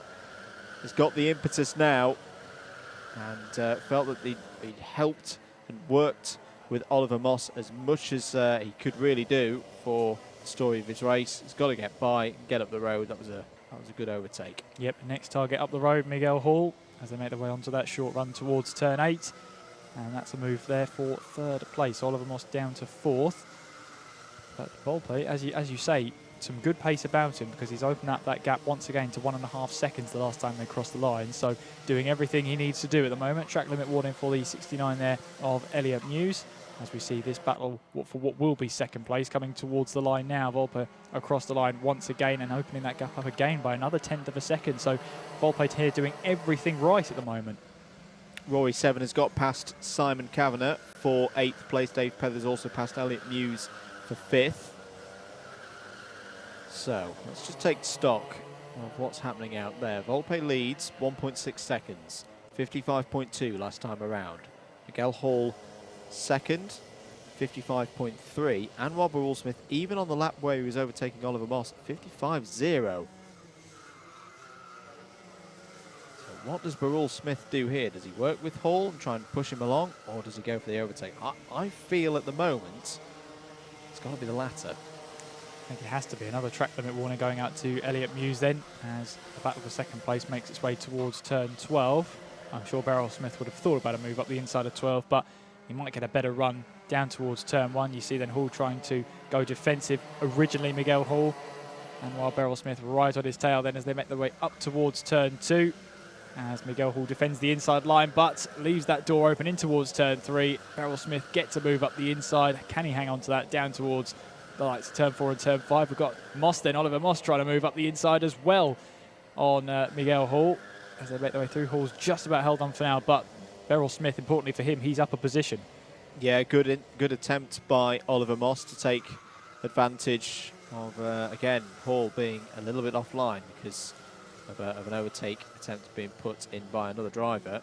In this case, Anwar Beryl-Smith. Contacts warning for Max Jameson, still your C3 leader. And that's helped Anwar as well because it's put off any kind of counter-attack from Miguel Hall. 2 more laps for Francesco Volpe to close out a victory. We're keeping an eye on this battle for 3rd between Miguel Hall and Oliver Moss, and Moss has got the inside line. Surely he's going to have position into turn number 3. Yes, he does. Good move from Oliver Moss there. Absolutely. I think we are on to the last lap. It's going to be tight, though, as they head towards the line. But I think Francesco Volpe is on the final lap of this race. Anwar Beryl-Smith, I just don't think he has enough time to close in on the leader, but a very respectable 2nd place nonetheless. They're making their way onwards towards turn 8. Never say never, though. Well, Francesco Volpe has not had a race victory since round 2 of the season, all the way back in the latter stages of the winter. And that run of results is going to be broken here. He's going to be back in P1. Francesco Volpe takes the 11th heat of the day ahead of Anwar Barul Smith in second, third for Miguel Hall. No, apologies for Oliver Moss. Fourth for Miguel Hall. Fifth for Dave Peathers. Darrell Lowe, Elliot Muse, Rd.7, Simon Cavanagh, Ben Bennyworth is the top 10, Max Jameson in the top C3. We're going to swiftly move on to heat number 12.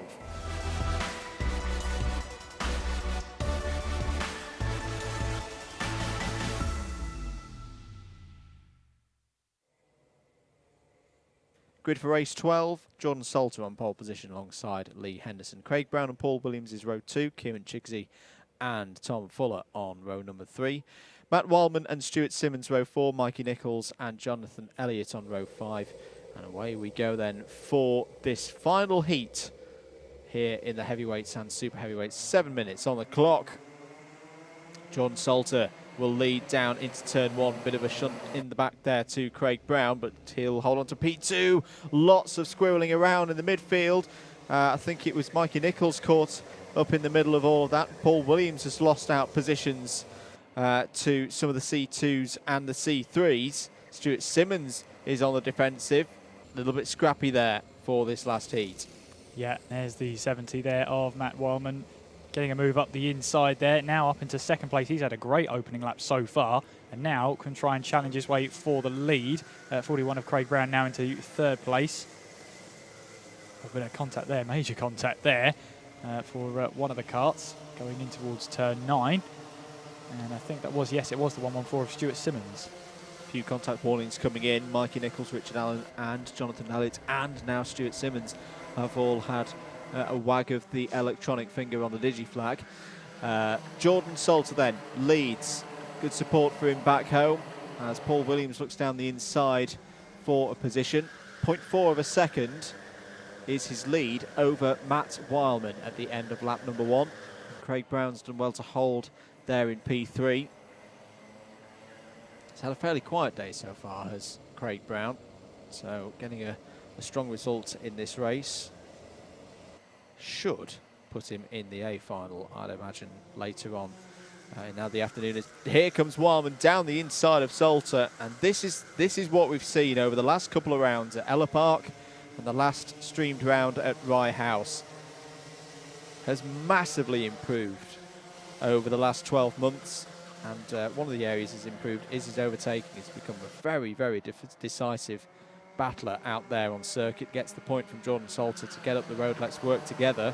Let's try and pull away from Craig Brown there in third. Track limit warning, though, has come in for Jordan Salter and for Stuart Simmons last time around.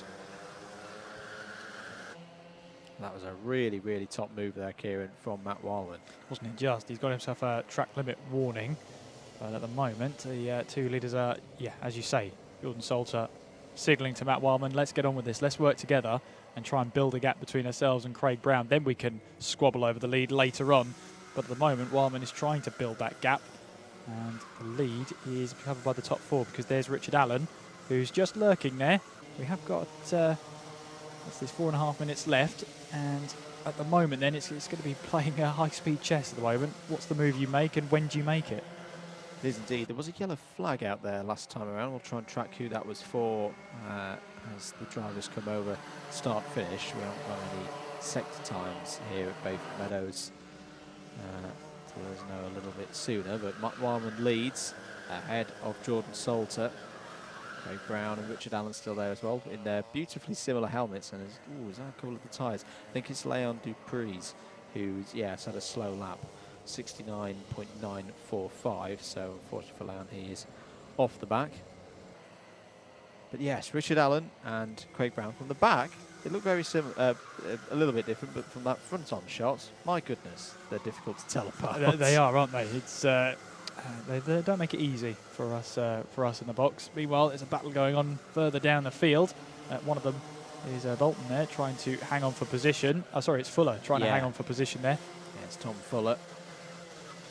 He's had a solid day so far. Mikey Nichols there in 9th place. Already seen him take a race victory.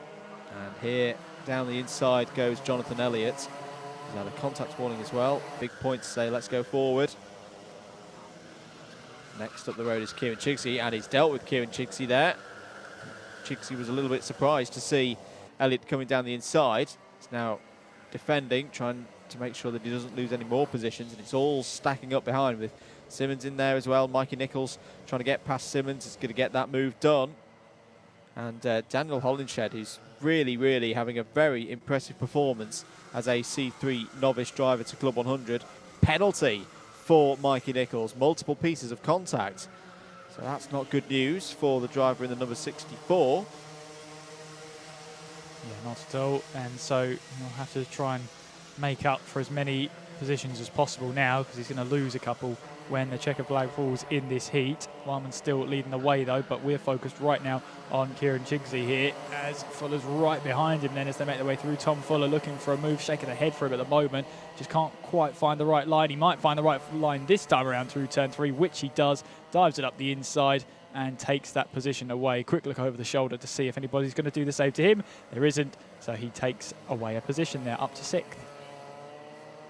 Mikey Nichols fighting through. He said, Kieran, that he needed to gain positions, and he's doing just that at the moment. I think that was him moving through and gaining another one, trying to negate that penalty. Back with the, how do we describe it? Orange-topped helmet duo? Answers in the comments, let us know. But it is Craig Brown still ahead of Richard Allen, 41 ahead of 26. Defending there is Craig Brown. Leader is still Matt Wildman, pulling out that gap now, 0.8 of a second over Jordan Salter. These two seemingly happy to fight over 3rd place now with less than 90 seconds to go. So Mikey Nichols has, in effect, Kieran, he's negated that penalty, as you say. He's gained 2 positions on that last lap. Yes, but it could have been 2 positions he could have had on the road, unfortunately. Yep. But he just has to live with that now. It only really is going to affect his grid position in the final, whichever final he will be in. At the moment, it's a scrap for 3rd place. We've seen multiple times Richard Allen, especially in towards turn 5, stamp on the brakes there as he realised the door was closing. And final lap board is out, with Matt Wildman leading the way ahead of Jordan Salter. We've got a great battle here for 3rd place in our hands as they make their way in through turn 1. Oh, and that's Craig Brown getting slightly wide then. That's going to allow and open the door up for Richard Allen in towards turn 2, and he takes that position away. Mistake then from Brown allows Allen to come through. Yeah, and Richard Allen, with all of his years of driving these Rotax powered karts, he knows exactly how to pick his moments, and he did just that. Mikey Nichols has set the fastest lap of the race so far, 54.890, but he's in a bit of no man's land now in 6th place. 1.3 behind Jonathan Elliott. 1 second ahead of Tom Fuller as Brown tries to fight back here on Richard Allen. It was a good attempt. But the last lap board, as they say, is out. Matt Wildman comes round to continue this great form that he's on and takes the last heat of the day. Jordan Salter there, P2. Richard Allen takes P3, Craig Brown P4.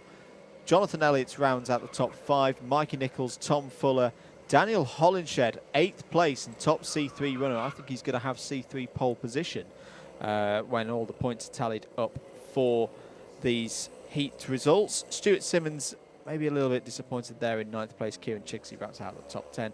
Samuel Bensley, Lee Henderson, Luke Phillips, Paul Williams, Andrew Hicks, Martin Robinson and Leon Dupreez complete the 17 runners who took part in that one. And breathe. That is all the heats completed. How have you found it, Kieran? It's been great, hasn't it? Non-stop action all the way through. Some great moves for lead battles in the midfield as well. And it just reminds me that with these Club 100 karts, if you leave even half a door open, it is going to be taken advantage of. You just have to be so careful about any mistakes, because as you said, if you lose 1 position, you're at risk of actually losing 2, maybe 3 positions in one fell swoop. Definitely. So for viewers who may be new to this series, what's going to happen now is the points will be tallied up from those 12 heats that we've seen this morning in the early part of the afternoon. And those who've done best will be in the A final, our last race of the day. Those who've done a bit in the middle will be in the B final. Those drivers who've not done so well, or maybe some of the C3 drivers who have to start from the back anyway, so it's a bit harder for them to score good points as novices, will be in the C final. There are chances to repechage through, so the top 4 from the C final go into the B final. They join the back of the B final grid, and then the top 2 from the B final have chances to race through into the A final. So track just being checked over by the Club 100 staff and the Bayford Meadows staff. Thank you very much to Bayford Meadows for hosting us for this round. And we'll be back here later in the year as well. There's been a schedule calendar change. And in fact, whilst we've got a bit of a pause, because you can still enter, we've got 4 more rounds of the 2021 season after this one. Next week, we will be at Llandau. We won't be streaming Llandau, but there is space available in the endurance race on the Saturday morning. I think there may be a couple of spots remaining in the sprints as well. So if you're watching this at home and want to get involved, www.club100.co.uk, all the information, the phone number for booking in are all on there for Llandau next weekend. Fantastic circuit is Llandau in South Wales. Very much looking forward to it. The next streamed round after this one today will be on Sunday the 10th of October. We will be at Wilton Mill. That will be a popular one. Round 10, we are then at Lyd. Sorry, yes, no, it's Lyd where we've had the schedule change. So October the 31st, 2021, that will also be a streamed round. And then we will finish the season at Bayford Meadows. I was correct in saying that we are back here later in the year for the season finale, which will be streamed, fully streamed, which we're really, really glad to be bringing to you. So round 11 on Sunday the 14th of November. And you should also keep an eye out. As I say, there's lots of news going on at Club 100 Towers at the moment. Big news coming out in the next few weeks, I'm told, regards Club 100 Cadet. So you may have seen the little trailer videos already. And if you want to know one of the great ways or big ways you can really support Club 100 at the moment, share that news. So it's if you go on the Club 100 YouTube page or their Facebook page as well, you'll see the little trailer regards Club 100 Cadet. That is coming soon. Let's get the word out there and let people know about it. And as I say, there'll be more news about that in due course. We've had a question about Young Drivers Championship as well. I'm just going to check the Young Drivers Championship schedule. In fact, yeah, let's have a little look at Young Drivers Championship and some of the news that's going on over there.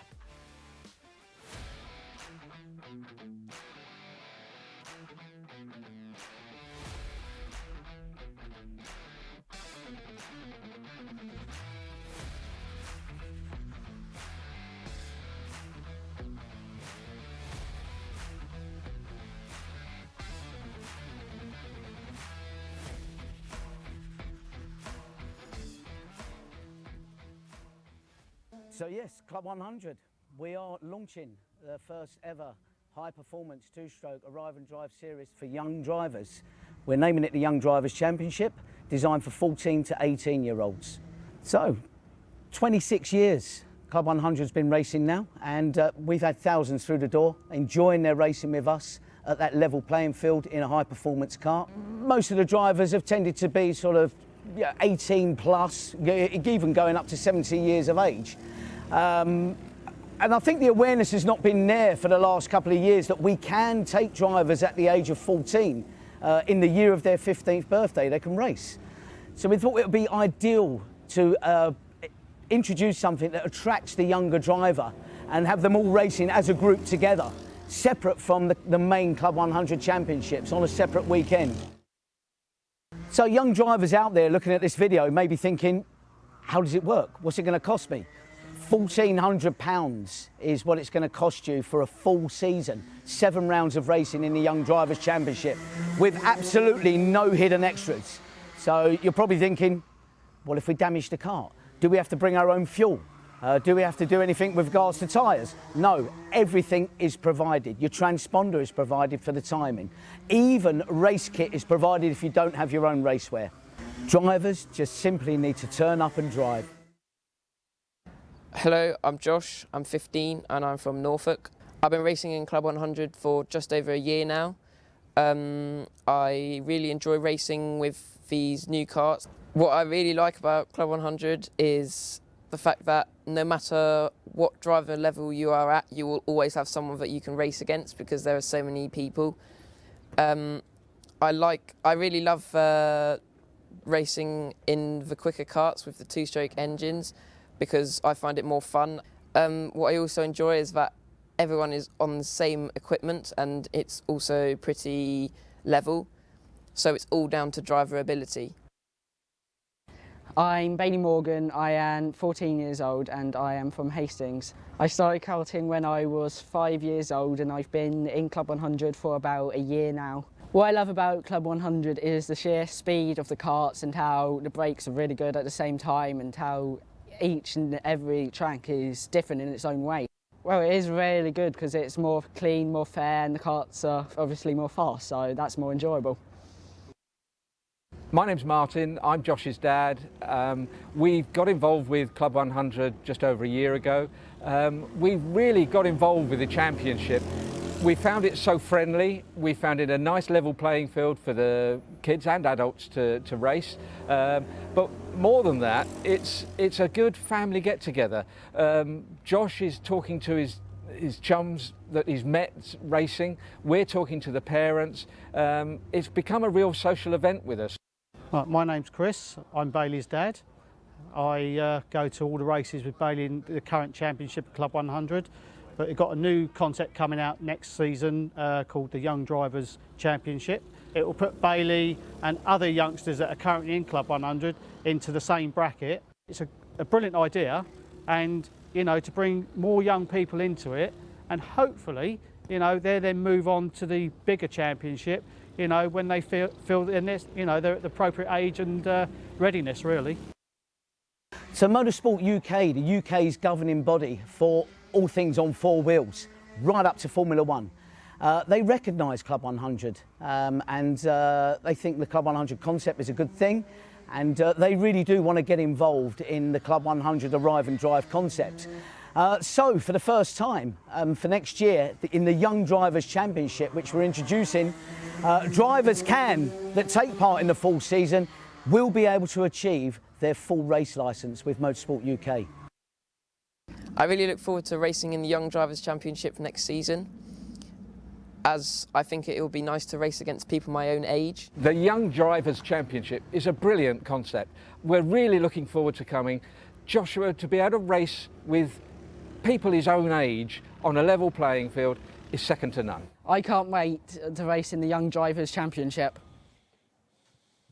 So if you want to get involved in the Club 100 Young Drivers Championship next season, just head to the website www.club100.co.uk or find us on Facebook, Club 100 Racing.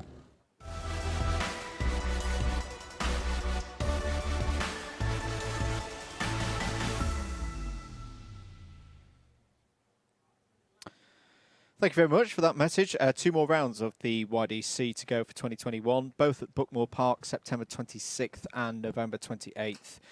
Get your bookings in now if you haven't done so already.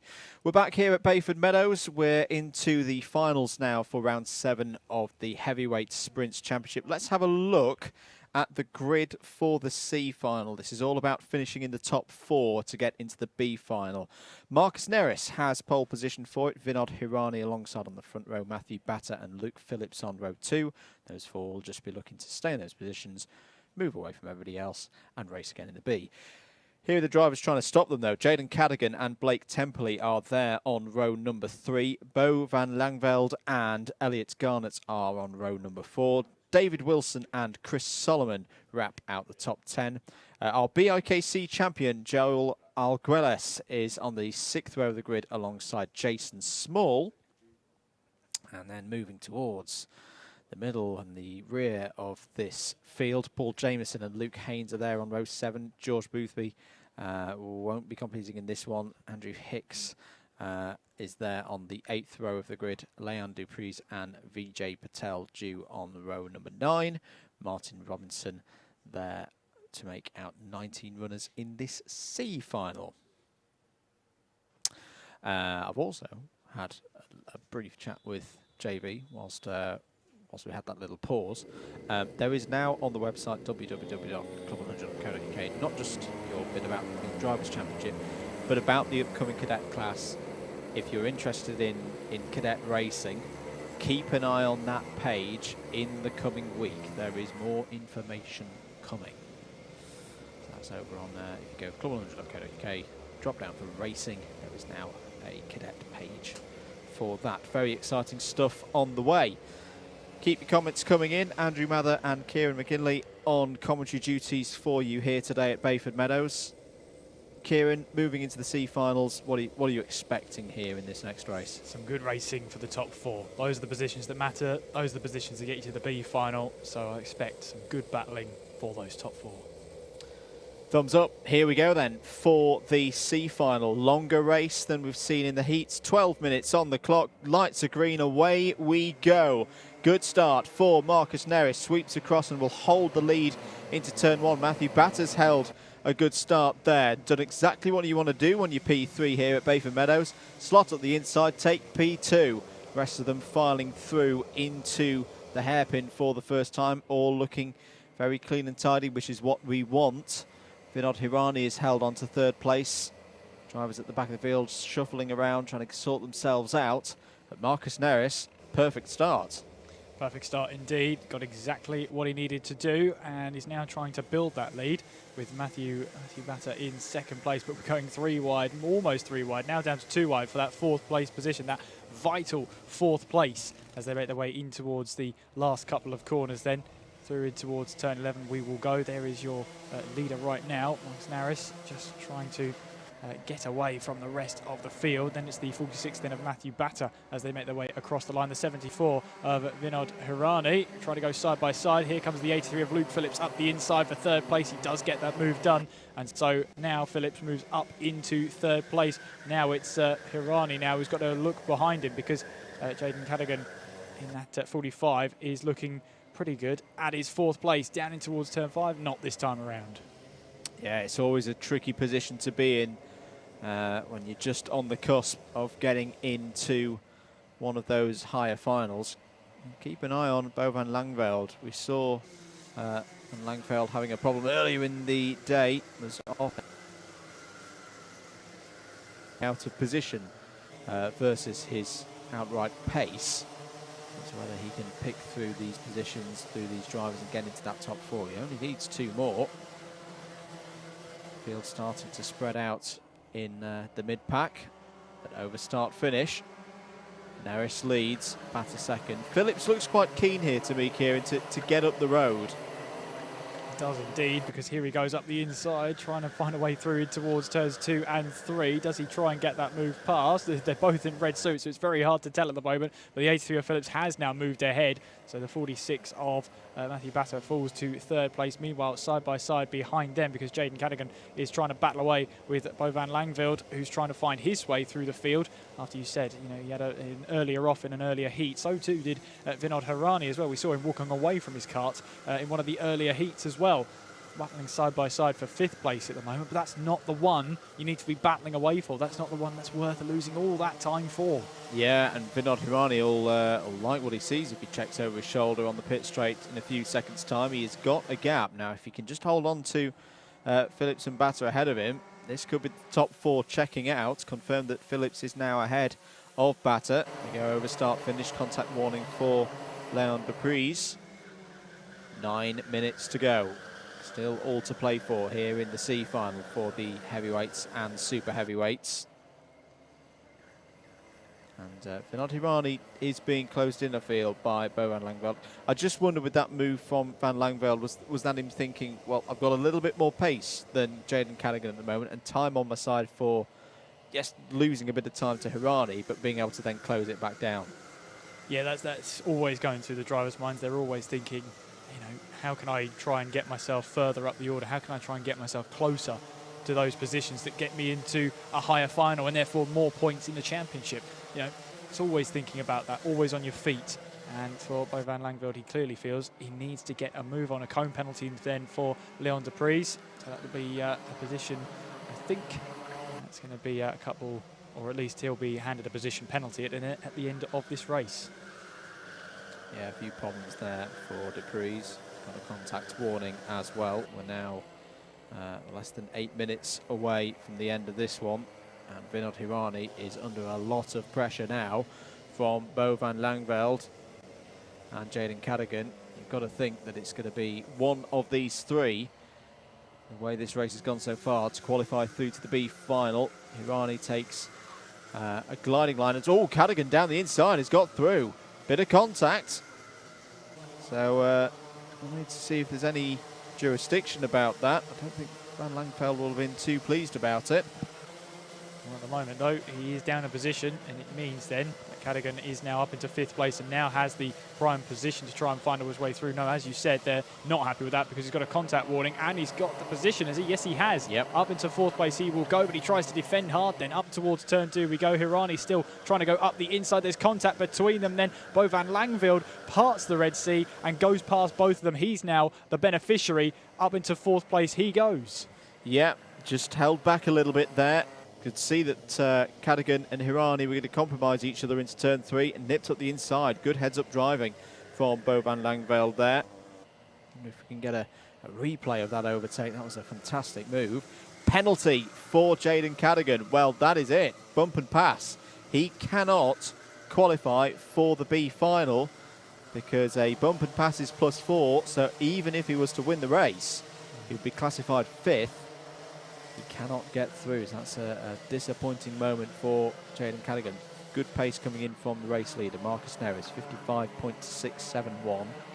There's a contact warning out there for Joel Arquelles. So we've got a top 3 that's clear. And 4th and 5th place moving away from Vinod Hirani now. And now bump and pass penalty for Bo van Langveld. So maybe he didn't hold back enough. And as a judge to have bumped through, now he's got a +4 penalty. Now that really changes things, and we're going to have to get the abacus out in a minute. Just to remind folks, penalties are applied from the back of the field first, so it's not like penalty for penalty's sake and some of them equal out. So we have to go back now. So Cadogan, as it stands, would drop to 9th. Van Langveld would drop to 8th. Vinod Hirani then Vinod Hirani's back in promotion position now. If he can hold that 6th place on the road behind these two drivers with BAP penalties, he's going to qualify through. But Andrew Hicks is right on the scene. He's trying to get that position off him. Yeah, he is. And I don't necessarily think Hirani will be too aware of this, whether he's been keeping a check on things up ahead of him, whether he's been keeping a check on the E flag on the start line. Either way, he's going to have to defend from this position against Andrew Hicks, which has now become this pivotal last position to get yourself into the B final. He is defending like he knows it, though, in towards turn 8, taking a tighter line to make sure that no one has a look up the inside through turn 9, and then onwards through turn 10 we will go before getting towards the fast right-hander of turn 11. Andrew Hicks, though, still on his tail then. Fastest lap of the race then from Luke Phillips. Less than a tenth of a second separates our leaders right now. Well, Luke Phillips going for it. Should say that there is a small trophy, a keepsake for the C final winner. So it is worth going for. I never got the final trophies. I still want my Lid B final trophy, JB. But down the inside goes Andrew Hicks, trying to get past Vinod Hirani. Hirani's wide there. Can he cut back and hold it? In fact, that's really well done by Vinod Hirani. I think he does know that this is key for him going through into the B final. He's doing everything that he can to hold this position on the road. It's a long 4 minutes ahead for Hirani. He's lost it. And he has lost it, yeah. You're right. And he's lost it to the 79 of Blake Temperley. Yeah, so Blake Temperley has got past both Hirani and Hicks there. 3 minutes 30 to go. Change of lead at the front of this C final. Luke Phillips has nicely worked his way through here. He's in P4. It's the position that makes you very nervous when you're on these minor final grids, because you know that if you're going to be under attack, if you lose one position, you're going to be out of the game. And he's just gone forward. and forward again to take the lead in this one. And is now in the safest place, of course. You can just take his time, get a bit of a gap, don't hit any cones, don't get any track limit warnings and penalties. And don't do anything silly. Yeah. That's all you have to do. That's all. When you say all, it's actually pretty difficult to just keep your adrenaline in check, especially if you're on the bubble. But for Luke Phillips, there's no concern about that whatsoever. He's been pretty quick today, and he just has to last his final few minutes, maybe a few laps even, around Bayford Meadows, and he's got himself a place. He's into the B final. And of course, the top four, well, it would be the top four. It would be that simple, but the drivers in fourth and fifth place both have penalties that will be applied after the race, which means it's that sixth place at the moment, Blake Temperley, who's got that last ticket into the B final. Good run here from our BIKC champion. Entry today, Joel Arguelles is up to 9th place. Started the race in 11th. He's going forward. Andrew Hicks has got past Vinod Hirani, by the way, so if there were any more penalties in the top four, Andrew Hicks would now be in a position to inherit a spot. 2 minutes to go, side by side between Blake Temperley and Vinod Hirani. So, in fact, where has Hicks gone in all of this? Is he further up the road? He is further up the road. So there's been a bit of a change here. Andrew Hicks is now in the top four once penalties are applied. There is Temperley. He's going to run wide there and is losing position to Vinod Hirani. So this is a really up and down race so far from Vinod Hirani. There is a good move from Arguelles.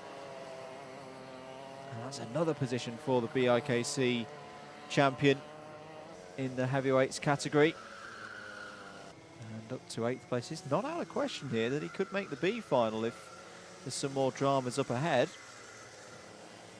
Arguelles is now in a net 6th position.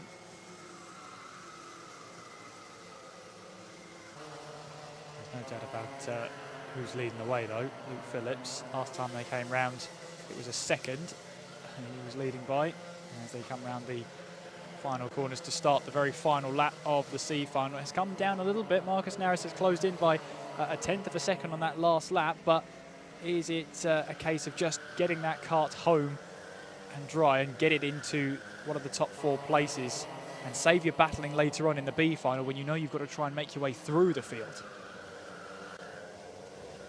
Yeah, just to track through, drivers with penalties. Van Langveld, Cadogan and Dupreez. That's at least what's come up on our timing monitor, but we are on the last lap then. And this is always a good feeling in a C final or a B final under the old format. Getting one of these places and racing through under pressure, it's not easy. And Luke Phillips is going to come around the final corner to take victory in the C final here today at the heavyweight sprints round for Bayford Meadows. Across the line is 2nd place for Marcus Nerys, 3rd place for Matthew Batter. All 3 of those drivers will be through. Bovan Langveld finishes 4th. If he'd not got a penalty, would have been in the B final, but has got a +4 penalty. That'll take him down to 8th. Jaden Cadogan likewise will take him down to 9th. So Andrew Hicks has also got the fastest lap of the race. So good drive there from Andrew Hicks. 6th on the road, will be classified 4th and in the B final.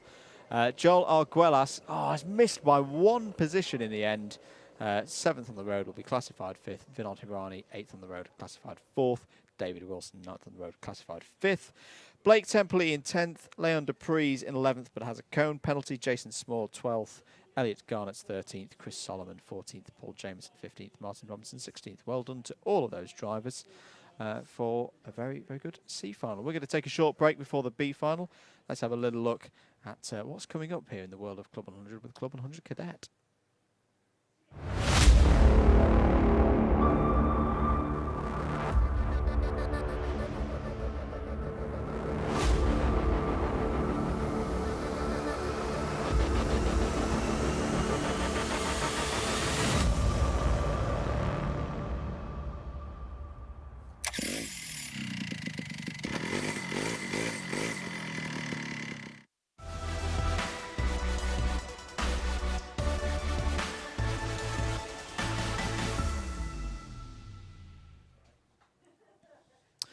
Yes, indeed. Club 100 Cadet is coming. More information on the newest Cadet Championship in the UK, backed by Motorsport UK, will be coming out later this week, or so I'm told. B final time for the Heavyweight Sprints Championship here at Bayford Meadows for Club 100 Sprints Round 7 2021. Anthony Ridd has pole position. Jack Bolton alongside him on the front row. If those two drivers hold position, they will be in the A final. Jason Bear and Chris Kirk are on row 2. Rd.7 and Andrew Cherry are on row 3. Elliott Muse and Richard Lavender on row 4. Richard Newton and Russell Taylor row 5. Daniel Hollinshed, great driving through the heats, is rewarded with a 6th row start alongside Simon Cavanagh. I think he is our top C3 runner. Apologies if I'm mistaken on that one. Lee Henderson and Bill Taylor on row 7. Andrew Berry and Ben Bennyworth on row 8. Max Jameson and Kieran Chigsey are on row 9. Lawrence Chair and Bradley Porter row 10. Paul Williams and Samuel Bensley row 11. And if I refresh my screen, we should have 4 drivers come through from the C final. We'll probably see at the back of the field. There's Phillips, there's Neris, there's Batter, and there is Hicks. So yes, it's the 4 that we expected to race through who are here in the B final. It's the biggest grid so far today. So for the 4 that have been promoted up from the C final, it's all about seeing how far they can go now and seeing how far up the order they could actually get.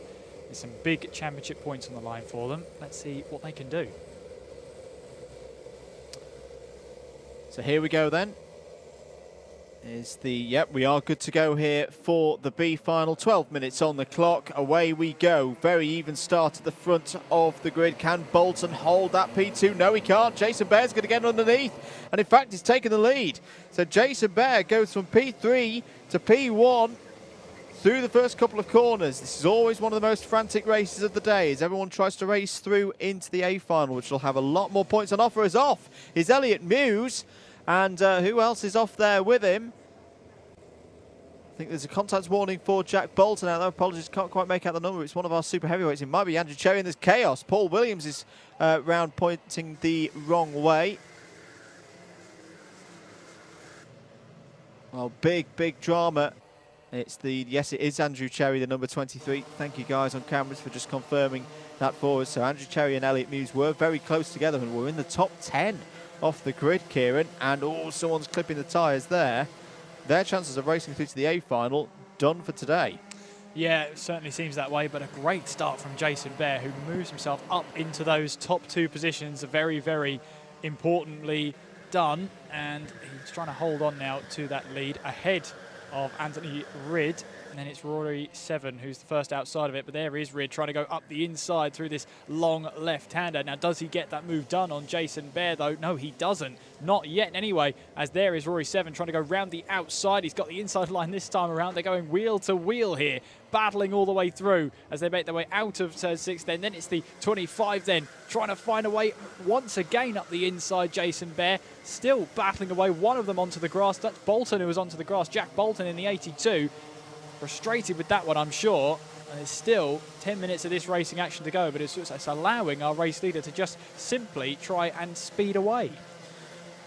Yeah, this would be a big fall if Jack Bolton didn't make the A final. So it is all changed at the end of lap 2. There's a contact bump and pass penalty for Andrew Berry in amongst those currently in 13th. So as it stands, it's Ridd and 7 racing through. Bolton down the inside, gains a position there on Richard Newton in the red suit and the black helmet. Chris Kirk gained 2 on that last lap. Still a lot of time to go. There's the number 144 of Bill Taylor, currently the fastest driver out on circuit, 56.197 for Taylor on the last tour of this Bayford Meadows track. Down the inside goes Jason Bear and Chris Kirk. Chris Kirk got a little bit out wide there.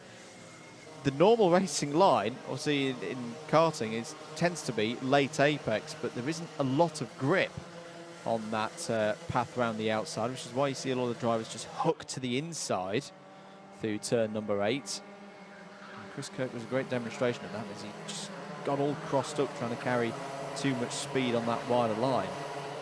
It's like the opposite of what we were seeing last week at Zandvoort in the Formula One. Absolutely, absolutely. But whatever works, if it gains you a couple of positions, so be it. As Rd.7 trying to now streak away from the 25 of Jason Bear for second place. And of course, it's only the top 2 positions that book yourself into the A final. So they can't allow, well, they might have allowed Anthony Ridd to try and get away, but they can't afford Rd.7 to get away, because that's the one position that's left. A bit of a look over the shoulder for Jason Bear, seeing who's behind. Well, Jack Bolton's trying to find a way past Chris Kirk in the 56 as we make our way through turn 9. Onwards do we go then towards turn 10. Back through we go, pretty much full top all the way through here. Not really lifting at all. Then it gets to turn 12. Then it's a slight lift, I'm pretty sure, Andrew. I'm sure I can ask you for that one. Well, it depends whether it was first might be hour for me you. or second hour me from yesterday. Second hour was pedalling around at the speed it was going at. Shout outs for Samuel Bensley. Looking for a top 15 is Ask Dodge. Sam's on the move. He's up to 17th place. That was another position last time around. There's 2 positions off that target. There's Jack Bolton. Really fighting here to get back into that A final. And the trouble with this kind of race, Kieran, when you're in Jack Bolton's position, the leader's gone. The leader is gone. Anthony Ridd's got a 1.5 second advantage over everybody else in this field. That's half the opportunities to race through to the A final. You cannot get that now if you're in Jack Bolton's position. Yeah, he's got to do his best to get past as many drivers as possible. He's got Chris Kirk ahead of him as they head their way up towards turn 1. Is he close enough for a move? No, not this time around through turn 1. A couple of warnings coming through for drivers as we make our way up towards turn 2 then.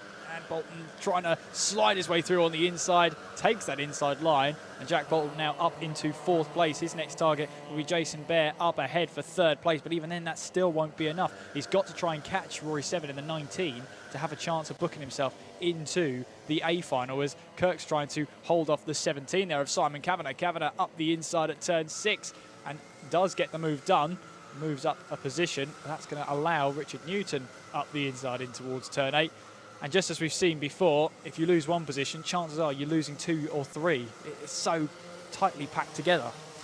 This is important as well for the context of super heavyweight, our category with those with the green number boards.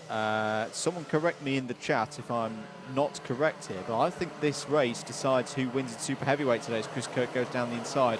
Currently, the driver that you're looking on your screen now, Richard Newton, number 32, is leading super heavyweight and has been having a great season.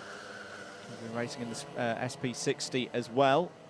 But Bill Taylor going down the inside. So this is a key battle. This is a really key battle, and Bill Taylor's done it.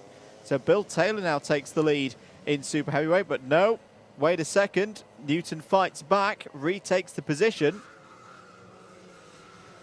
This is great stuff, as we come to expect when we come to Bayford Meadows. And Daniel Hollenshed in there as well. Top C3 runner so far today is in the top 10 here in the B final. A fantastic run. It is at the moment. Just a handful of minutes left in this B final, and still not deciding who's in 3rd place. Can Jack Bolton try and find his way through? As one of them sliding their way through. Battle once again rejoining onto the super heavyweights. That's between Richard Newton in the 32 and the 144 of Bill Taylor. Taking slightly different lines through turn 3, on the run down towards turn 4, and Richard Newton feels the need to defend going through there.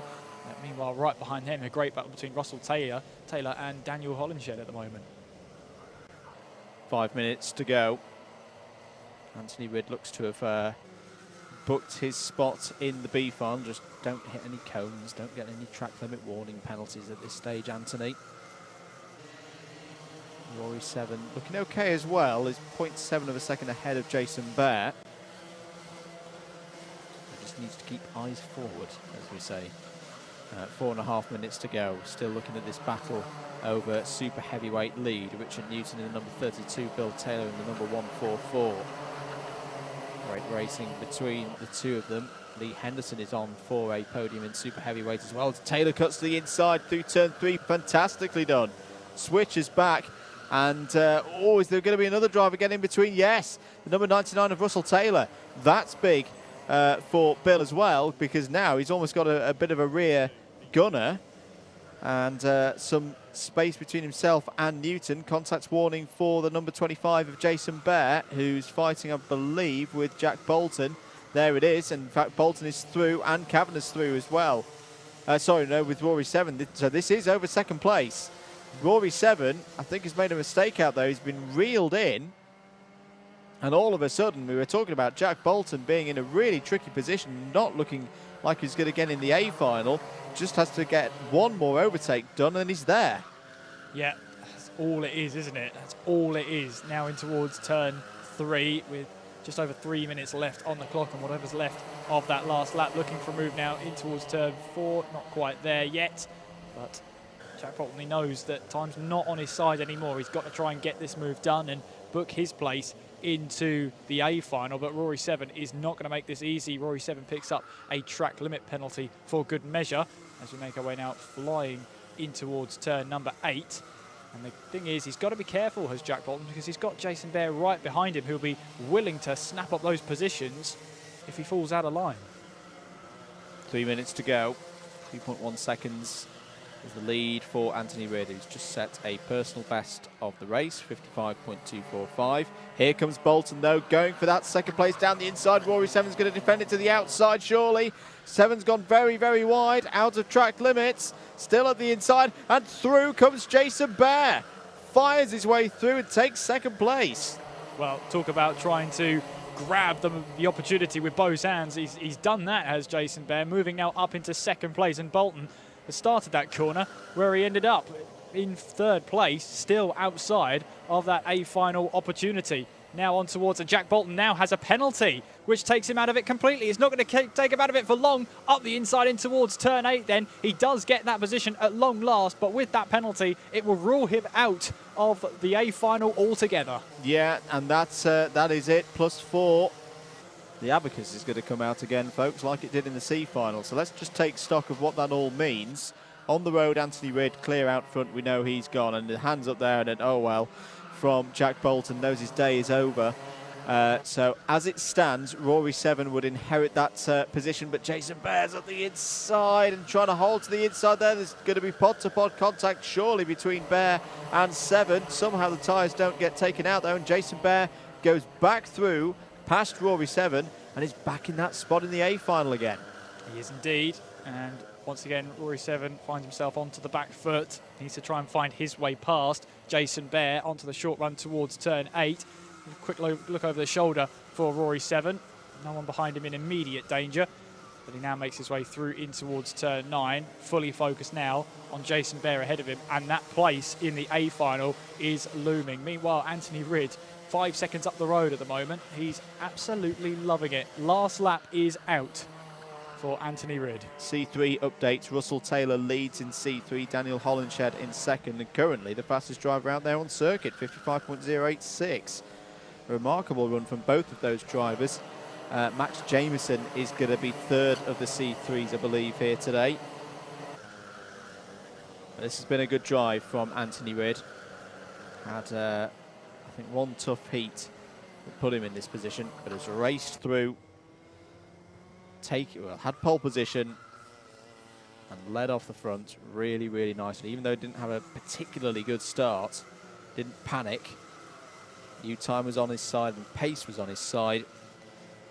And it's just going to nicely flow this one round to finish the B final. We'll take a trophy for this as well, which is always nice. Anthony Reid wins the B final here at Bayford Meadows. Second place on the road is going to go to Jack Bolton, but he has a penalty. Jason Bear will inherit the last spot in the A final. Rory 7 4th, Simon Kavanagh 5th, 6th for Chris Kirk. Bill Taylor takes a well-deserved victory of the super heavyweights in that race. Russell Taylor was your top C3 runner as well here today in the heavyweights in the B final. Lee Henderson 9th and 2nd in super heavyweight. Daniel Hollenshed 10th and 2nd in C3. Richard Newton 3rd of the super heavyweights in 11th. Kieran Chigsey 12th. Paul Williams 13th, Max Jameson 14th, 3rd of the C3s. Richard Lavender, Lawrence Chair, Samuel Bensley, Andrew Berry, Bradley Porter and Luke Phillips all in the top 20. So a good drive there from Luke Phillips from the C final. Ben Bennyworth, Andrew Hicks, Matthew Batter Elliot Muse, Marcus Naris and Andrew Cherry is how that one finished. 2 retirements in that race, which were Naris and Cherry. That was good, wasn't it, Kieran?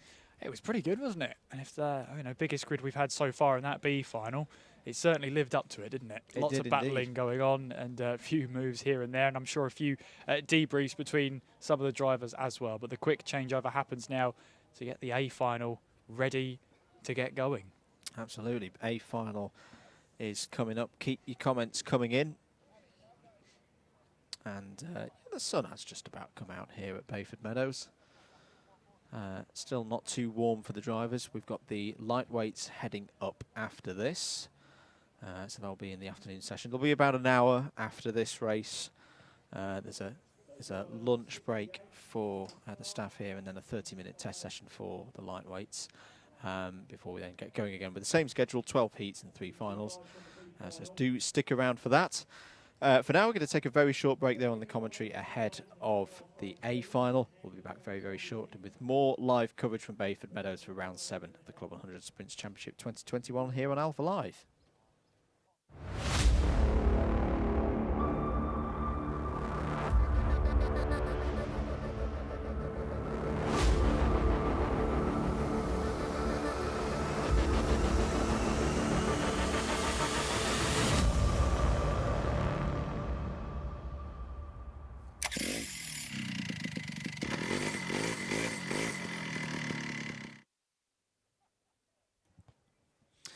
There we go, Club 100 Cadet with backing from Motorsport UK, the governing body for motorsport here in Great Britain. More news coming on that this week. You can see our finalists, our A finalists, getting ready there for the biggest race of the day for them and biggest race of the weekend for a good number of the drivers as well. I'm just going to give this table a little bit of a refresh because sometimes we get no, we haven't got the updated points.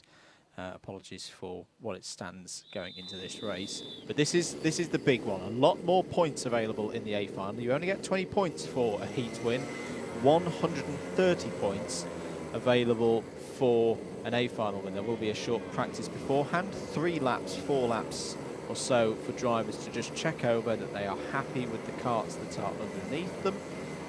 They can come in and change them if they want. The risk though here, Kieran, you go out there 3-4 laps, you get the kart nice and warmed up and ready to go for the race. If you come in and change, you're going to have a cold kart and an unknown kart underneath you going into this A final. Which I believe as well, you won't be able to change back. You can't change back. Here's your grid then for the A final. Joe Holmes has pole position, looking to break the run of victories in these A finals by Matt Wildman. There, P2 on the grid. Anwar Barul Smith and Chris Alcock are on the second row of the grid.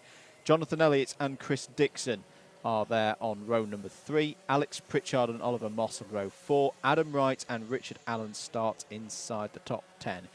Jordan Salter and Miguel Hall have work to do there from the 6th row of the grid if they're going to get 4 and more points. Francesco Volpe, lots of support in the chat, starts this race on row 7 alongside Mike Bodner. Mikey Nichols had a great start to his day, fell away a little bit in the 2nd and 3rd heats, but is in the A final, could move forward there from the 8th row of the grid alongside Steve Bosley. Lewis Ridd and Craig Brown will definitely be looking to move forward from row number 9. Can they do so? Darrell Lowe, great to have him back here on a Sprints stream. Starts this race on row 10 alongside Stuart Simmons. Tom Fuller and Steve Lindley are on row 11. Dave Pethers and Richard Masterson are on row 12. And we will also have our 2 runners from the B final, just to confirm that yes, Anthony Ridd and Jason Bear have qualified through, and yes, we don't have any super heavyweights in this one or C3s, so that result from the B final for those categories: Bill Taylor, Lee Henderson, Richard Newton is the super heavyweight podium, Russell Taylor, Daniel Hollenshed and Lawrence Chair is your top 3 for C3 today here in the heavyweights. Well done to all of those drivers. Yes, so winding down now into these practice laps then. The drivers will have had a chance to check over the kart, see what it's like, see if they're happy with it. If not, they get that one chance to switch over the kart. They then have to stick with that kart. As you said, it would be cold tyres, possibly colder brakes as well, that you need to try and put some heat through. But that's the risk you have to take. Just a rundown of the A finals so far this season. Joe Holmes took round number 1, Adam Wright round number 2. Joe Holmes then took 2 in a row, rounds 3 and 4, before we then saw the Matt Wildman show come to the fore, and he's taken the last 2 in rounds 5 and 6. And as I say, with the rounds coming thick and fast now between now and the end of the season, here today, planned out next week, Wilton Mill in October, Lyd, and then back here at Bayford Meadows for finishing the season in November. I get the feeling, Kieran, that the story of the end of this season, kind of similar with the Formula 1 today and what's going to be maybe happening at Monza, could very much be dictated by how this race goes here in round 7. Yeah, and that means that you've got to keep your head more than ever. You know, you can try some hoops if you really want to, but you've got to be so careful. You've got to have that awareness as well. But as long as you get a clean start, then you can have a bit of a sit rep 2 laps in and think, right, now what? What do I have to do to get as many points as possible? Big points on offer in this final.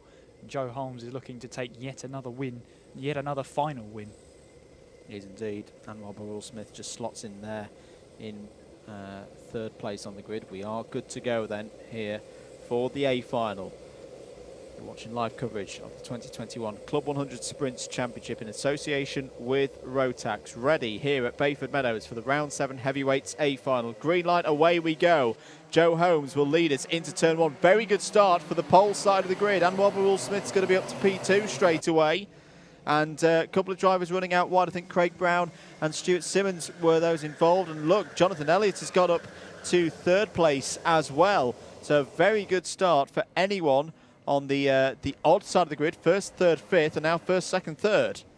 Yeah, really good start from Anwar Beryl Smith. That's exactly the start he wanted, so that now he can apply that pressure to Joe Holmes for the lead of the race. Penalty for Steve Bosley there. Loading penalty. It is a loading penalty. Richard right. Allen forced out wide there onto the grass coming out of turn number 7, has got back on circuit now.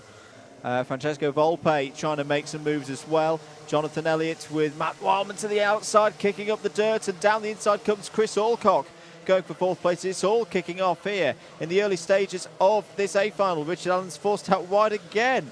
They want Richard Allen to turn into a rallycross driver today by the looks of things, but Holmes leads at the end of lap 1. Barul Smith 2nd, Elliott there in 3rd. Alcock, Wildman, Dixon, Pritchard, Wright, Moss, Salter. That's your top 10. Top 10 for now. Bit of contact as they make their way through and towards turns 3 and 4. Contact warning there for Jonathan Elliott, but Joe Holmes still leads the way then ahead of Anwar Beryl Smith. Speaking of which, here's the battle for the lead, making their way through this long right-hander. Contact warning there for the 97 of Lewis Ridd. But yeah, you're right, the number 26 there, Richard Allen, really did go through the wars there. Here we go, through turn 8 we go. Beryl Smith now applying that pressure, trying to find any sort of line past Joe Holmes then, looking up the inside of turn 10, but Joe Holmes saw that one coming and closes the door. Through turn 11 we go, up towards this final corner through the complex here. It's just allowed Jonathan Elliott and Chris Alcock to try and close into the battle for the lead then. Here comes Beryl Smith looking for a move around the outside going through turn 1. Might try a little bit of a switchback. It might give him the inside line heading up towards turn 2, but it's anyone's guess who could it be behind. Jonathan Elliott in 3rd place, and now it's Matt Wildman in 4th, so he's up a position or 2. It seems remarkable, a driver of Anwar Barul Smith's level, that he has not had an A finals victory so far this season. The former Premier Sprints champion back a few years ago and took a good number of A final victories last season. He's not lost any of his speed as the years have gone by. Down the inside of Elliott goes Matt Wildman, so Matt Wildman up to 3rd. Now I've got a bit of a similar situation to what we had the last time we had a streamed round at Rye House. Can Matt Wildman take advantage of this situation again? To the inside, and Joe Holmes, Joe trying to defend already from 9 minutes and 40 out. He shakes his head, he's not happy at all. Remember back to the second rotation of heat when Anwar Burrell-Smith, as Elliott's looking down the inside of Wildman. Anwar Burrell-Smith and Joe Holmes went toe-to-toe, and Anwar won out as Wildman's trying to look around the outside there. Surely that's not going to work. He's going to have to slot back into P3. Cone penalty for Adam Wright. Where is Adam Wright at the moment? He's in 8th place. As side by side once again go Holmes and Burrell-Smith. And this is quite uncharacteristic. We're so used to Joe Holmes pulling off the front of the packs. Look at how many karts are queuing up behind the championship leader here. This is a proper scrap. It is, it really is, as Joe Holmes, he's in that dilemma now that he knows he has to defend from Burrell-Smith, but the more he does that, the more time he loses, and that just brings everybody else up to the queue as well. They all go through turn 11, onwards they go through turn 12, back onto the start-finish straight. Joe Holmes still leading the way, ahead of Anwar Burrell-Smith. Then it's Matt Wildman in 3rd place, as once again Joe Holmes defends the inside line, bit of contact there, and Burrell-Smith involved in that one. Also, we've got someone off, that's at the final corner, it was. Has a bit of tyres off the track as well, but Joe Holmes still holding on to the lead. That means then Wildman's up to 2nd place, Burrell-Smith in 3rd. Yeah, really good stuff from Matt Wildman, but fighting back now. In fact, Matt Wildman's got a penalty, bump and pass. That is it. The run of A final victories ends here today at Bayford Meadows. Even if Matt Wildman finishes this race P1 on the road, he's got a 4th-place penalty to be added at the end of the final. So that's one of the competitors for Joe Holmes out of the way. As look at this. This is Chris Alcock. And out on the grass there, both Adam Wright and Alex Pritchard. So Alex Pritchard was running up in 5th. It's all kicked off and it's now split. That's going to be interesting now. Top 4 are clear of the rest of the field. Anwar Burrell-Smith trying to find his way through. Could Jonathan Elliott get on a podium? In fact, at the moment, he is on for a podium with the penalty for Matt Wildman. Contact warning for Oliver Moss. So Jordan Salter gained 6 positions on that last lap. That's remarkable. So Adam Wright, Mikey Nichols, Alex Pritchard, Chris Dixon all fell quite a long way on that last lap. So yeah, Moss, Simmons, Steve Bosley, Craig Brown, Richard Allen.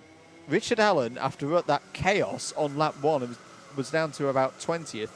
He's now back in the top 10, Kieran. Yeah, he's doing fantastically well at the moment, and still plenty of this race to go to make up for that time. We're watching the leaders now making their way through towards the penultimate corner, now onto the final corner. Joe Holmes leading the way, Burrell-Smith in 2nd place. Wildman on track is in 3rd place, but Jonathan Elliott in 4th place. The leaders then go side by side, a little bit of contact once again through turn 1, but up they go towards turn 2. And this time again, Joe Holmes able to do enough to keep hold of this lead, but he's having to work so hard to defend that position right now. Moves all the way to the left-hand side of the track, coming down in towards turn 5. And there's Wildman trying to move up the inside. Then he might not have the momentum to try and keep along side by side with himself and Anwar Burrell-Smith, but that's allowing Jonathan Elliott to just try and sneak a move up the inside. He's onto the outside there, as we see the number 42 of Salter trying to find his way up the inside in towards turn 8. We've seen some B finals like this in heavyweights in the past. I can't remember an A final like it. The pace, sorry Joe, is pedestrian. 56 mids at the moment is what the front runners are doing. As poor Jonathan Ellis is being shuffled down now. He was on for a first podium overall of the season, not anymore. The pace normally for these guys early on in the day, they were in the mid-54s. They're 2 seconds a lap off their normal pace. It must be, I think, if Joe's just not comfortable with the kart, or has got a bit of a problem out there that he's nursing now, and that's why he's defending so hard. But that's why this race is all closing up, because the pace at the moment, it's almost me in the second hour yesterday. It's that slow. Come on, boys, let's speed up. Well, it just means then Burrell-Smith he's still struggling to find a way past. Meanwhile, that's Simmons now who's up into 3rd place. He's made his way through the order, struggled at the start, but is now up into the top 3. That's going to mean Oliver Moss is in 4th place now. So they make their way through, on through the penultimate corner, on towards the final corner they will go. And pretty much running line of stern at the moment. Holmes still leading ahead of Burrell-Smith in 2nd place. 4.5 minutes left on the clock as they make their way up towards turn 1 once again for the 9th time. Jonathan Elliott fighting back and has got past Oliver Moss. So that's 4th place again for Jonathan Elliott. What you have to say, though, is and this is where Joe Holmes, we don't often see this skill set from Joe Holmes be shown. His kart positioning over the last 8 minutes has been absolutely spot on. This isn't that Anwar's, being tepid or afraid to overtake. He simply can't, because the way Joe is defending, he cannot get a run on Joe Holmes. And Joe's not over-defending either. He's not swiping the front of Anwar's kart off at all. He's just getting every single corner entry, every single corner exit absolutely spot on as we're 3 wide through turn 10. That's not going to go well, boys, and Craig Brown's in the wall. Craig Brown is out. He's okay, but it's out of the race and will fall to the bottom of the order. 3.5 minutes of one of the most crazy A-finals I've seen in Club 100 in years gone by to go. Still, Joe Holmes leads. Stuart Simmons has come into this now. He's had a tough time through the heats. Got himself in the A-final, is now sitting on an overall podium. He is indeed. He's made his way through the order fantastically well. And just expanding what you said for Joe Holmes, yes, you're right. He is positioning that car very, very well. But that's also contributing to why the lap times are so far down the delta we're expecting. Once again, defending the inside line in towards turn 8, as Jonathan Elliott fancies a move up the inside of Stuart Simmons. No way through there as they make their way through turn 9. Onwards they go then through turn 10. And then through turn 11, and again Beryl Smith, he's there, but Holmes' positioning of the car is just second to none right now, and it's allowing Stuart Simmons to also apply some pressure down the start-finish straight, heading up towards turn 1 once again. They're all sticking to the right-hand side of the track. No one wants to leave that door open on the inside, heading up towards turn 2, and still Joe Holmes leading the way, but there's the 26 of Richard Allen trying to find his way back through the order. Who'd have thought this when Richard Allen was on the grass on lap number 1? He's now in the top 10. There's penalties coming in. There's takeout penalty for Adam Wright for that incident with Francesco Volpe, who will not be having a lemonade and a Peroni bottle later on today. Thank you for the support though, Dodge. And we saw with Craig Brown as well. Matt Wildman back up to 4th place there. Remember, Matt Wildman has a penalty, so even if he gets to the front of the field, he cannot win this round. He cannot make it 3 in a row here in the heavyweights. I'm really struggling to remember an A-final quite like this in all the years we do this. Anwar's trying to go around the outside of Joe there. Got a bit of a gap over to Stuart Simmons. Took the little bit of risk and got back into 2nd place. That was a good attempt from Anwar. But Joe Holmes continues to just place his kart in the right spot, the right width of the road to hold on to this lead.